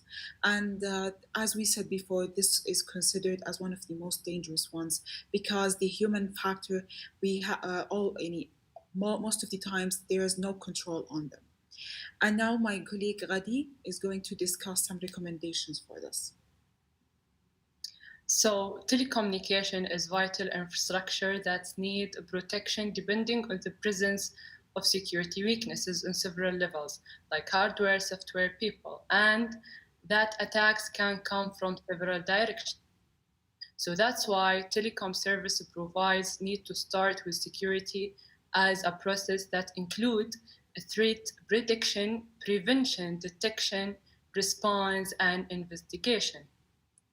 Here are some recommendations to enhance the security of telecommunication organizations. First one is developing a systematic method of preventing or fighting attacks in their establishment, like designing systems that are harder to attack and can automatically repair themselves. Secondly, staff should frequently be trained and examined for compliance. Also, appropriate computer resource should be used to enforce security systematically. In addition, more regulation should be enforced on telecommunication channels that to prevent the misuse of these challenge by the attackers. The last thing is raising awareness campaign that may help for protecting the user from being scammed from phishing attacks. To conclude, technology keeps on advancing, and as a result, we need to keep up with the changes and take security measures to protect everyone's sensitive data from cyber attack.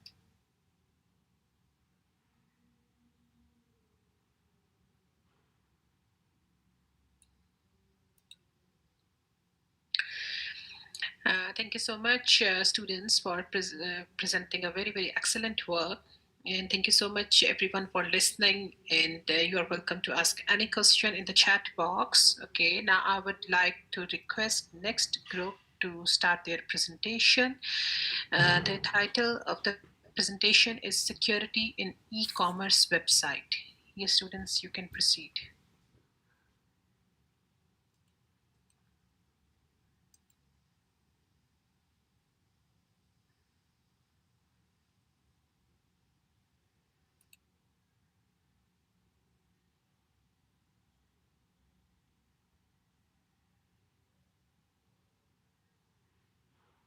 Doctor, can you hear me? Yes, dear. Yes. Hello, everyone. Good evening. This is Suad Rmiyan, and my team members are Jawhar Swaidan, Jawhar Salman, Al-Anud Al-Harthi, and Naufal Bez. And today we will talk about the e-commerce security. So our outline is the introduction, examples of e-commerce websites, identifying security issues and challenges, possible attacks, incidents, and suggestions and recommendations. So for the introduction, e-commerce systems is buying and selling goodies for goodies for on the internet, and the e-commerce systems can be categorized into four types: is the business and consumer, business to business, consumer to consumer, consumer to business.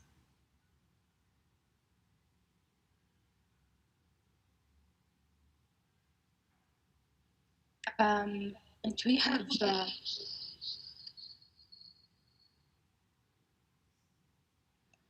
hello everyone. I'm gonna be talking about the e-commerce types. So we have 6 different types of e-commerce: physical products, subscriptions, digital products, crowdfunding, services, and drop shipping. So the physical products, these are the goods that are tangible and require inventory storing. For example, buying clothes online. Digital products, downloadable digital goods. For example, purchasing a PowerPoint template online. And we have the services, such as anyone can provide a service with an hourly rate. Subscriptions, the automatic recurring purchase of a product or a service on a regular basis until the subscriber chooses to cancel. For example, subscribing to Netflix. And retail, selling a product direct to the customers without any intermediary party. Wholesale, um, the sale of products in bulk, often to retailers that sell them afterwards directly to consumers. And then we have the crowdfunding, the collection of money from potential buyers in advance of a product introduction to the market in order to raise the startup capital necessary to start the manufacturing process. And at last, we have the drop shipping, the sale of product which is manufactured and shipped to the consumer by a third party. So why do e-commerce need security? Typically, where there is money involved, criminal activities will follow. So, if an individual is an entrepreneur in the field of e commerce systems, they should be well aware of the latest e commerce security protocols in order to ensure that the security measures are implemented on the system and is up to date. The lack of e-commerce security knowledge against frauds and possible attacks has led to $2.9 billion in losses in the year of 2014 alone. Um, and then we have the data classification standards. Data, class- Data classification is critical for online retailers. It helps organizations identify the business value of their unstructured data whenever it's created, as well as detach valuable information that can be targeted from less valuable information. And it also allows organizations to make informed decisions and take security measures about resource allocation to protect their data from unauthorized access from getting damaged. So we have four types of data classification: public, internal, confidential, and restricted.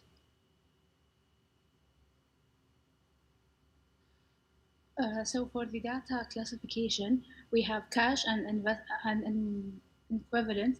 It's considered to be critical, and the type of the data classification is the confidential. Accounts and password considered also to be critical, restricted as a type of classification. And for the context, it's considered to be critical also, and the data classification is internal. Inventory considered to be critical also, and the data classification is public. Short-term investments is not critical, and also it's public.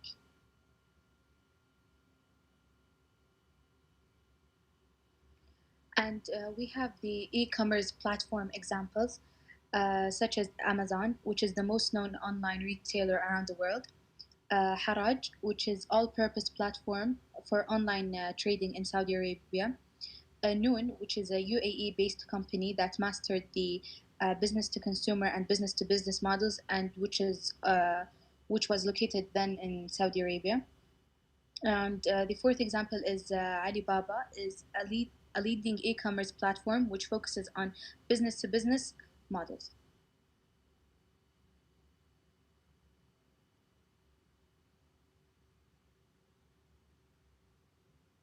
Okay, so for the security measures, backing up data, it's important for a company to back up their data by setting up automatic backup services and do manual backups periodically to avoid data loss.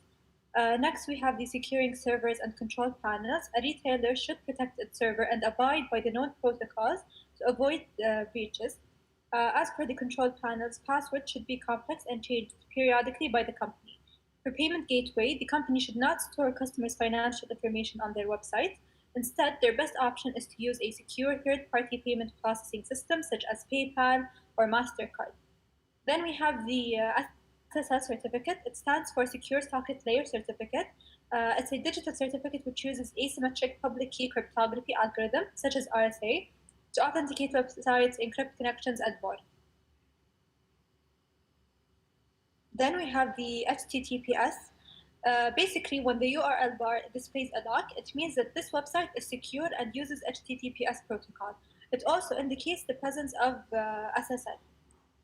Firewalls, a firewall plugin, whether software or hardware, can greatly benefit an e-commerce company since it helps regulate traffic and prevent malicious attacks. For security plugins, there are other beneficial plugins aside from firewalls which can protect from different types of threats. Adding an extra layer of security can go a long way and is relatively easy and affordable.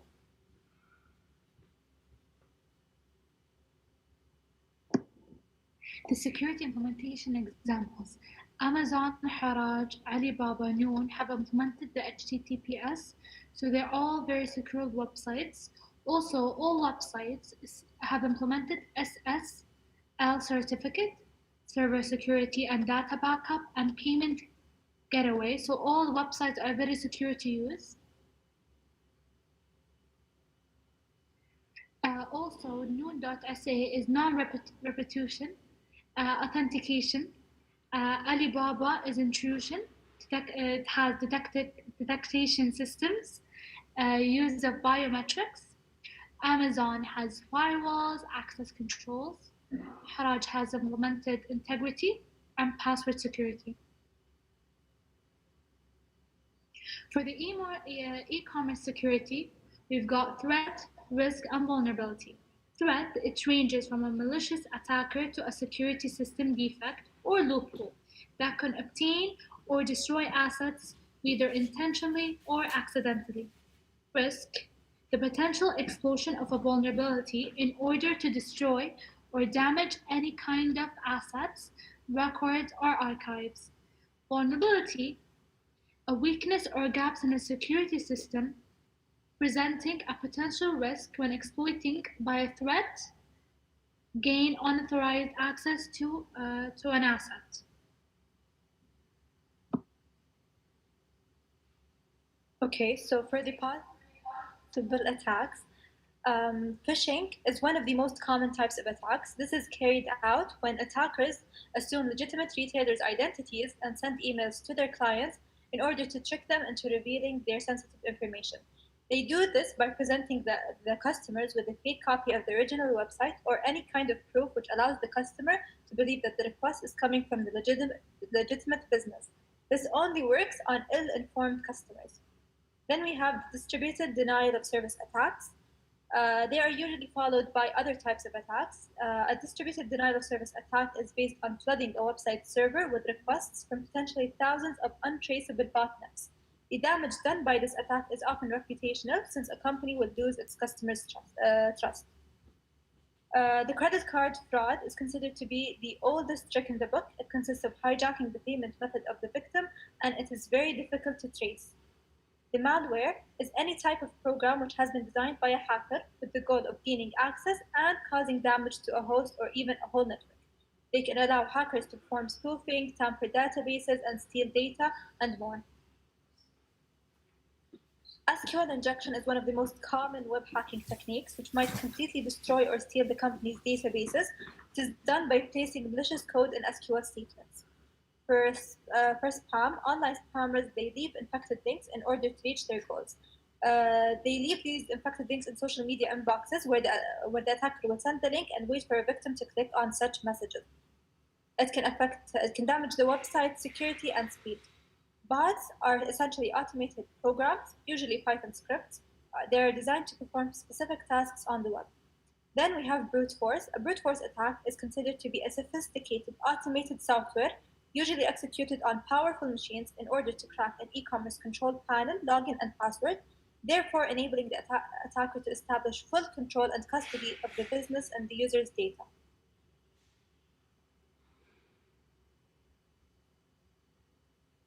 Okay, so moving on to security incidents, we have the first incident which occurred for eBay in 2014, where eBay had announced that their account directory has been exploited in an attack and it was exposed to the public. The disclosed information included the customers' names, their passwords, the addresses, and birth information. For the second incident, which was Amazon, they had an inside breach from one of its employees. For the third incident, which occurred in 2020, for Shopify, where they admitted their form of breach of 200 merchants' data. The attack engaged in a scheme to access and collect customer transaction records of the targeted merchants. For the fourth incident, which happened for Ticketmaster, which is a UK ticket distribution company, it was attacked by using malware, a digital card skimmer that was injected into the customer service software. They managed to obtain full access of thousands of customers' data. For the fifth incident, which was they suffered a security breach targeting its e-commerce user database. Luckily, the attackers didn't access the critical data for this incident. For the sixth incident, which was Alibaba, they had disclosed their digital infrastructure, which suffered from more than 300 million cyber attacks daily. For the seventh incident, which happened for Rakuten, which is an electric commerce and retailing company, it has suffered from numerous bugs and breaches and repeated failing of trying to stop fraudulent activities and protect their customers. And lastly, for the last incident, which happened for the Marriott hotel chain, they announced a public data breach on their database. The breach included stolen data commodities of millions of customers. This attack also affected other five-star hotels, such as Starwood Hotels.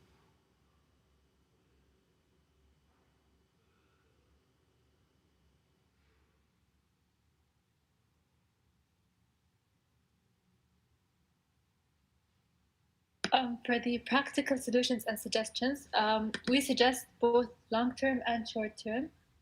For the short-term solutions, we suggest that an e-commerce business have dedicated experts or a team to handle security audits and implement basic security measures. For the long-term solutions, we support universities and scientific research that is focused on cybersecurity because the cybersecurity field is constantly changing.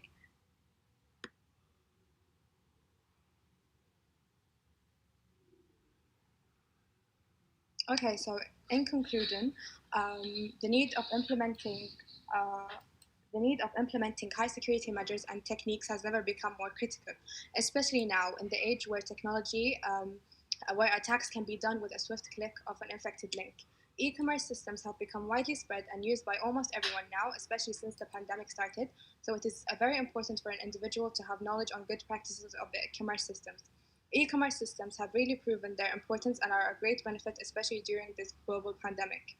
Lastly, a company should always be highly involved in the field of cybersecurity to avoid future threats and dangers that are inevitable with the growing of e-commerce popularity. Thank you so much. Any questions? Thank you so much, students. Excellent work, and thank you so much, everyone, for listening. And let us know any questions from all of you. If you have any question, you can ask us in the comment box. So now I would like to invite the next group. The title of their presentation is Biometrics and Cybersecurity. Yes, students, please proceed.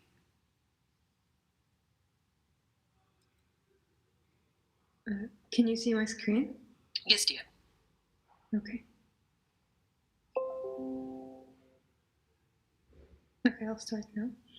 Hello everyone, I'm Duda Jabbar, and today I'm here with my friends Reem Ibrahim, Nofil Musa, and Yara Tayash to talk to you about biometrics and cybersecurity. These are our objectives for today's presentation.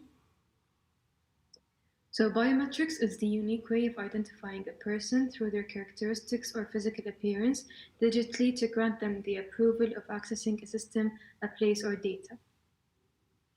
So biometrics was first found in the 1800s by Alphonse Berthelin, who came up with the idea of identifying criminals by their physical appearance. Then in the late 1800s, it was found that fingerprints are unique to every person, and so they started using them for signing contracts and other significant documents, in addition to using them to identifying criminals. And then in the 1900s, a lot of new systems were developed, such as the speech recognition and facial recognition systems, and biometrics was also being used in large corporations and government settings. And nowadays, biometrics are being used everywhere, such as the fingertip and facial recognition that is being used to unlock our phones and laptops, and also the fingertips to clock in and out of work. And biometrics are still growing immensely, and new systems are coming out every day.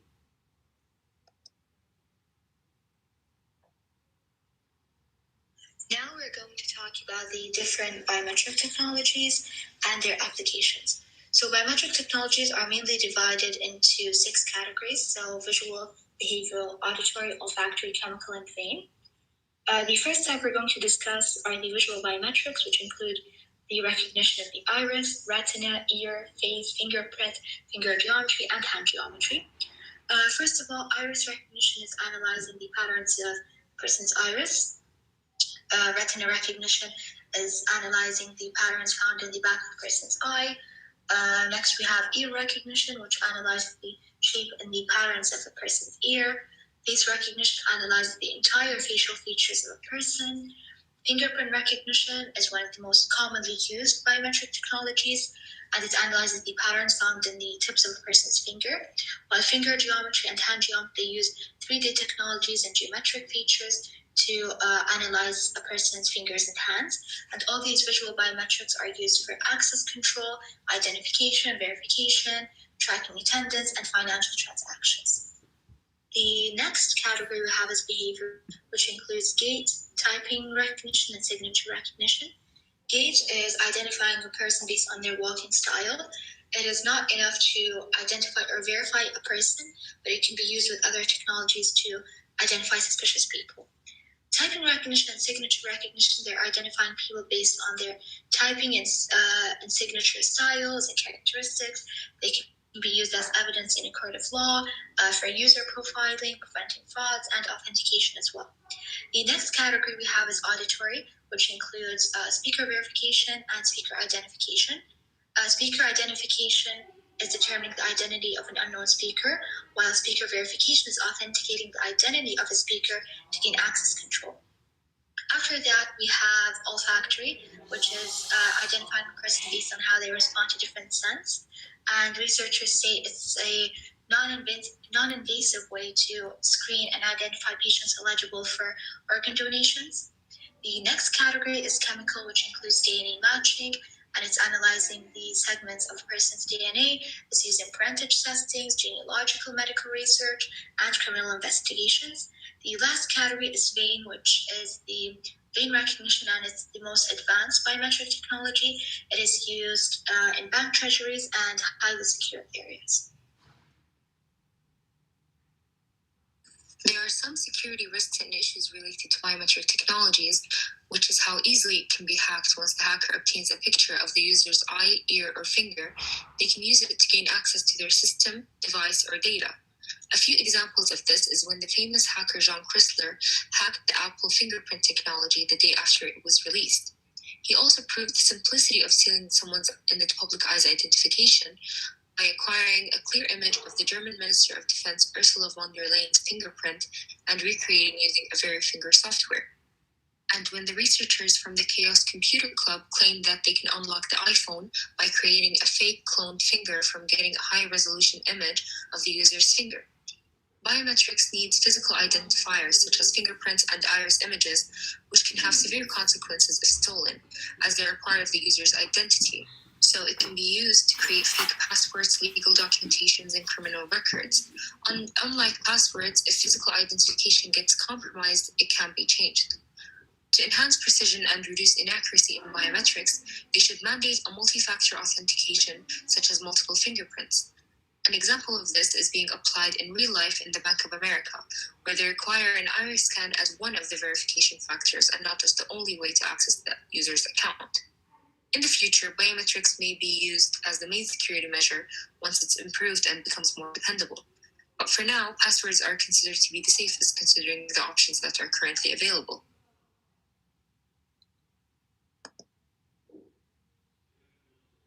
Attacks on biometrics technology. Sadly, also biometric technology are exposed to various attacks, as shown in the figure. These attacks are classified into two main categories: the direct attack and the indirect attack. The direct attack does not need any information about the operating system, and it only has one type of attack called the sensor attack. For instance, using a facial picture and presenting it to the sensor to be recognized by the system to gain access. These type of attacks are very easy. On the other hand, the indirect attack requires information about the authentication system, and it has many attacks, but due to the time limitation, I can't list them all. But an example of this attack is called a reply attack, is where when a stored biometric characteristic is replied to the feature extractor to bypass the sensor. Next, please. Suggestion and recommendation to enhance security of biometric technology. Unlike passwords, biometric data cannot be changed if stolen. Like you cannot change your head or finger. So it's really hard. Our recommendation to protect the biometric data is 1. Saving your biometric data in limited places. Will limit the places that the hacker can steal your biometric information. 2. Always update or reinstall new software. Having a current software would reduce the chance of your device being weak in security flaw. 3. Limit or disable facial recognition in some apps that you're worried about their security. For example, you could disable the facial recognition in Facebook app. We suggest the following to make the biometric security stronger. Encrypt or hash the stored biometric feature, so hacker won't be able to steal your raw biometric data. 2. Applying a blockchain system, which will help you to control the access of biometric data and allow only authorized parties to retrieve the biometric information.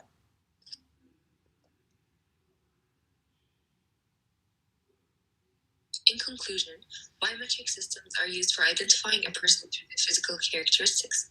It includes multiple types such as visual, behavioral, auditory, olfactory, chemical, and vein. Having these unique physical characteristics makes a biometric system hard to access. But with that being said, it still has a few security issues that make it unreliable.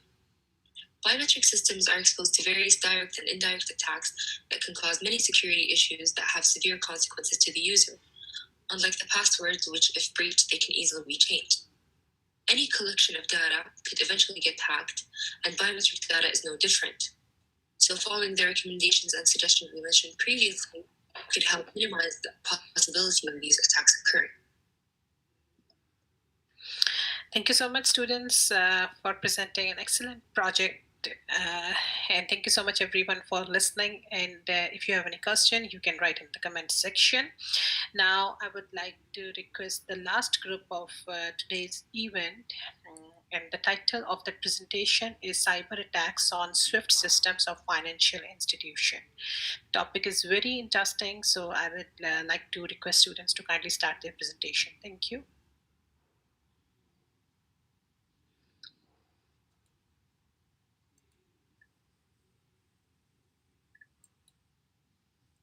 Hi, can you see my screen? Yes. Assalamu alaikum, my name is Lamisa Bahsain, and today we're presenting cyber attacks and swift systems of financial institutions. So an overview of our presentation today, I'm going to present introduction and examples of implementation of SWIFT. My colleague Hanuf Al-Ajaji is presenting the challenges and possible attacks. Hala Gail is doing the literature review, and Shahad Al-Amri is doing the suggestion and conclusion. So an introduction to SWIFT systems. SWIFT is short for Society of Worldwide Interbank Financial Telecommunications. SWIFT is a secure, vast communication service connecting financial institutions around the globe. It is used by over 11,000 financial institutions. The way SWIFT function is through processing, transferring, and messaging secure information between the member institutions. So why SWIFT needs security? Since SWIFT is a worldwide network that operates in the financial sector, it faces similar hazards that any network that in that sector deals with. That's why they need to implement strong and robust security controls and procedures. Financial institutions where SWIFT system is implemented. Al-Rajhi Bank is one of the largest banks in the world with over 60 years of experience in banking and trading. Tahweel Al-Rajhi is the remittance arm of Al-Rajhi Bank. It provides international and national remittance services. So the implementation of SWIFT in Al-Rajhi, through SWIFT, Al-Rajhi Bank clients can send money to any destination around the network, which covers almost all parts of the globe.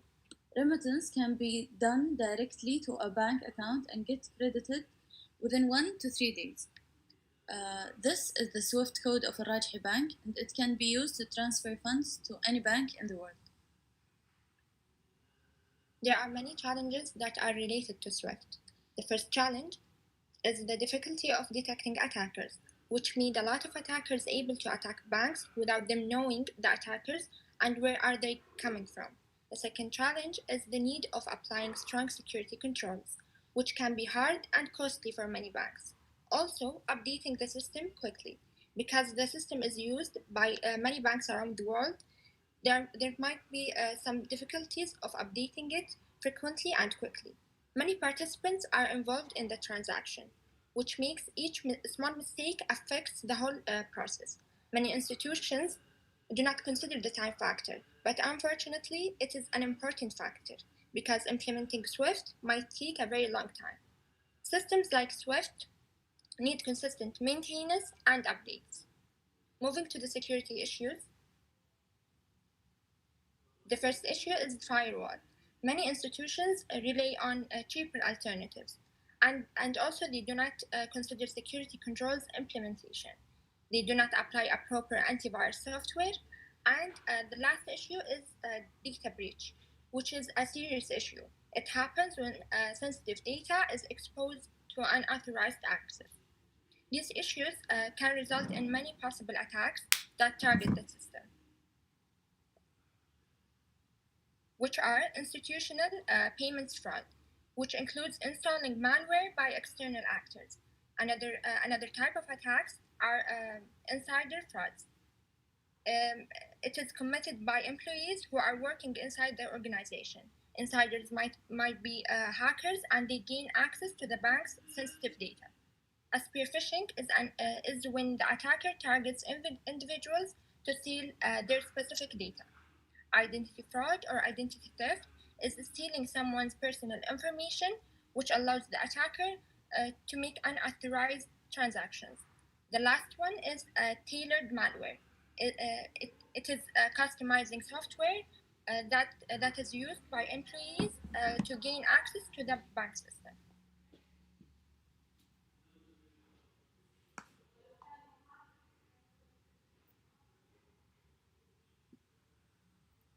Hi everyone, this is Shahad Al-Amri and I'll be talking about previous Swift attacks. Next slide. So I'll start in 2013 when the Sonali Bank was targeted by attackers, and in January 2015 the Banco del Astros was attacked just like the attack on the Sonali Bank. Attackers stole the information of the employees, and in 2016 the Bank of Bangladesh was attacked until now. This attack is the most complicated and caused the most financial losses. The FAR, Syrian International Bank, was attacked in October 2017. For more information about these attacks, Hala will take over. This is Hala. I'm going to talk about how the attacks were created and how information was stolen. So for the Sonali Bank, attackers used a keylogger. A keylogger is a software that monitors the keyboard. So basically, whenever an employee is typing, the keylogger would monitor these types and it would send the information to the attacker. Then the attacker stole the credentials of the employees. They used the credentials and they accessed the system. And then after they accessed the system, they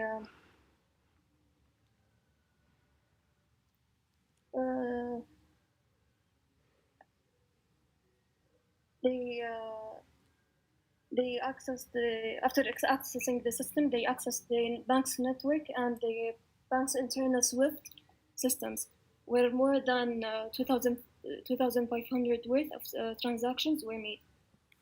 And the second attacks was on the 2015 attack. So here the attackers stole the credentials of bank employees. And used the credentials to access the employees' Outlook email account. Then they looked for rejected and cancelled transfers. They then altered the request amount and destinations. They reused the altered request, which resulted in 12 million worth of legitimate transfer requests. The Bank of Bangladesh was one of the worst attacks now because 951 million worth of transactions were made out. It was a huge financial loss. It caused a huge financial loss for the bank. So what they then the attack was carried out through one of the so it was very complicated. It caused a lot of damages. So what the attacker did, they used a malware that gained access to the bank's internal system and they used Windows software to observe employee activity. Then the attackers obtained the access to Swift systems. The attackers observed employees' performance, stole their credentials, and deployed the malware. The malware was able to bypass the security controls, and the malware targeted a specific module in the database where some of the core functions are managed. The attackers altered the Swift transactions in the database and were able to steal more than 31 million. 31 million transactions were successful. Imagine the number. Then for the Far Eastern Bank, the attacker used a malware that was able to gain access to the bank's internal network. The attackers then stole employees' credentials and used it to authenticate Swift messaging hub. Using this attack, the criminal was able to issue a total of 60 million worth of transactions, but the attacker could only steal 160,000. It was later found that the bank did not follow security measures, and they were fined by the Taiwan's bank law. The bank was fined to 266,000 US dollars. Continue. So suggestions and recommendations to enhance the security of Swift. To improve the security, it is recommended to use a four-step approach. First, we use an intrusion detection system. The intrusion detection system observes the network and system activities for malicious activity. And if it finds any malicious activity, it will alert the administrations and it will stop the transactions. So the second system, we're gonna use payment integrity monitoring. Payment integrity monitoring will flag any process made in the system without authorization. So if anyone's trying to make any transfer any payments, it would be flagged and it will alert the authorities. So the third one, to improve it, we can use also a two-step authentication. Two-step authentication basically means a code will be sent through email or SMS message. It's a one-time use code to authenticate the transfers. And the fourth and final step, we could use behavior analytics to observe to improve the security of the Swift systems. Behavioral analytics is a self-learning profile or a it's an internet. I'm sorry, it is called a artificial intelligence. It's a type of artificial intelligence system that will create a self-learning profile around the bank's behavior, the bank's Swift behavior. If it catches any unusual behavior or activity, it will block any transaction before the funds can be taken out. In conclusion,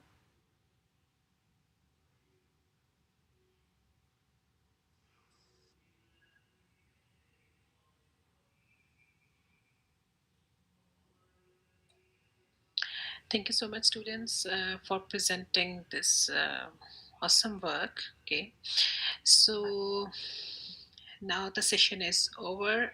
Thank you very much for all the participants and attendees. We hope to see all of you again in year 2021, inshallah. Thank you once again and have a nice day to all of you. Thank you so much, students.